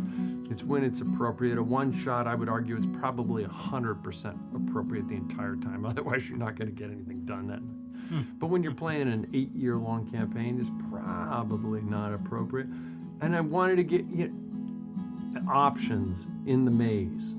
I mean, I have literally mazes of, not mazes, maps of the underside of the cathedral, the other maze maps here and so forth. I'm fine with you guys never going there but I wanted to see that you had options, and I threw that out, and I was like, and I'm thinking to myself, I don't know if they're gonna bite at this. I don't really know. A little anti-dramatic. No, it's not anticlimactic. I don't think it's anticlimactic at all. Because I think it gave you choice. Yeah. And that's what I wanted you to have, is choice. I mean, could I force a battle? It's easy for a DM to force a battle, but I wanted you to have choice. And then clutch moment of pulling the scroll in the middle of the battle. I had a sense that there was a point there where everybody could have gone down. I don't know that was a possibility. I mean, I think I still had 10 more. I was at 30. I had 10 hit points left. I still I had had 30. I was a single hit away. I have another 10 mini gargoyles back here. It was just. I had 30 points. I was done. Tom, just to give you an idea, I had 10 hit points left. I had the healer's feat for Matthias and Kroof and myself left. That was it. There was no more healing after that. For me, at least. And then that moment with you, Matthias, with Irene, just... It just blew me away. I'm sorry, it blew me away. I loved where it ended. No, that was I loved it. Perfect. It was so... awesome. I'm so glad you went up that rope first, Mattis. So... Yeah, so I'm so glad you guys convinced him to do so. Yeah. I had a feeling. No, I didn't know any better. What do I know? It'd be weird if I went up there and said, I can't speak with you. Yeah. Yeah, right? Yeah. I don't know any better. I mean, Kroof or James doesn't know any better. You guys are in Constantinople. We did it. You're at the base. Is the game over? No, it's over. No. Not yet. Close. You're at the base. In the palace of the Byzantine Empire. In the city where the nuke mage, blew up the nuke mage. The nuke mage blew up the hippodrome. All the way over there. Still got a little ways to go. You are outside. What line's going to represent us teleporting back? You did hear that Ottoman forces have crossed Is this the Bosphorus. Is this, Across where, the Bosphorus is this Strait. where we left the zombies? In Cyprus? No, you left the zombies over here. Oh, that's where we teleported. We Where teleported are we now? Right there, where the little mushroom cloud is. You're in that city. Oh, okay. At some point, you guys are going to have to tell me that story. You know, because you've heard, that the Ottoman forces, since you left, have crossed the Bosphorus. They've surrounded Constantinople. They've spread out across the Grecian peninsula here. They've surrounded Thessaloniki. The red tent. The That's all we need. Jumnus is surrounded with these few remaining Sarenrae followers in the White Tower. That Osman's forces are spreading west very quickly. And they have also crossed the Danube into the Carpathian Plains. There is a French army of 10,000 men hired by the champions of the sun, heading, and sure, they will make a dent, but they probably won't stop things. You left the card behind. The card is in Paris. Listen, we die here In or Avignon. we live here. We left the card in Avignon. We die here or we live. We gotta and go I find back. my We gotta card. go back to get the card. But I can live forever. Actually, you're right. Priority number 1, we walk all the way back to get the card. Yeah. Just like going to the Benelux, right? The next session before the end of the year, we tell you, we're gonna go back. We're going to the Benelux again. We need. It's hidden in the woods. We can go get it. There are two outcomes. Well, we can get both the carts because there's his cart with all the money on it, and then there's my cart with all the food on it. dies and the offensive The food's not important. The collapses. food is extremely important. Yes. I want to see you fight on an empty We can stomach. buy food. So, Melisande did tell you The red tent. that there's a huge I'm gonna cast red fly. I'm gonna tent. go 1,000 feet up, and I'm just gonna come down with the weapon. I don't know if you want to. All by yourself. Right And on the that- tent. and that Now everyone's gonna hold on to the weapon. while that we is cast fly. Osman's headquarters, and it moves with him as he continues moving forward. We will find the red tent. Guys, I had an awesome time. Thank you for playing. Huzzah! Thank you for watching. Thank you for watching the Carpathian Adventure on 7-Sided Die. I'm sorry we went a little bit late, and I actually thought we were going to wrap up on time. Again, we would like to thank Sirenscape for the use of their audio sound effects. That's www.syrinscape.com. Thank you, artists Yenu and Suki Noir, for the terrific character art. Please patronize them via the @Yenu on Instagram, @Yenu on Tumblr and Twitter, and patronize Silky Noir on DeviantArt. Please comment in the Twitch chat room, on Facebook, on Instagram, and on Twitter, and on YouTube. While we do this strictly for fun, please let us know how we might improve the stream. Lastly, please follow on Twitch and on Instagram. Please like on Facebook and YouTube, and please subscribe on YouTube. Always remember, in the Carpathian Adventure, the journey is the destination, and we will continue the journey in 2 weeks. But then that will be the last session until 2025. Oi. Crazy. So there will be a long break in there, probably 1, 2, 3, 4, 5, 6, 8, almost 2 months. Sorry about that, guys. Real life has a vote.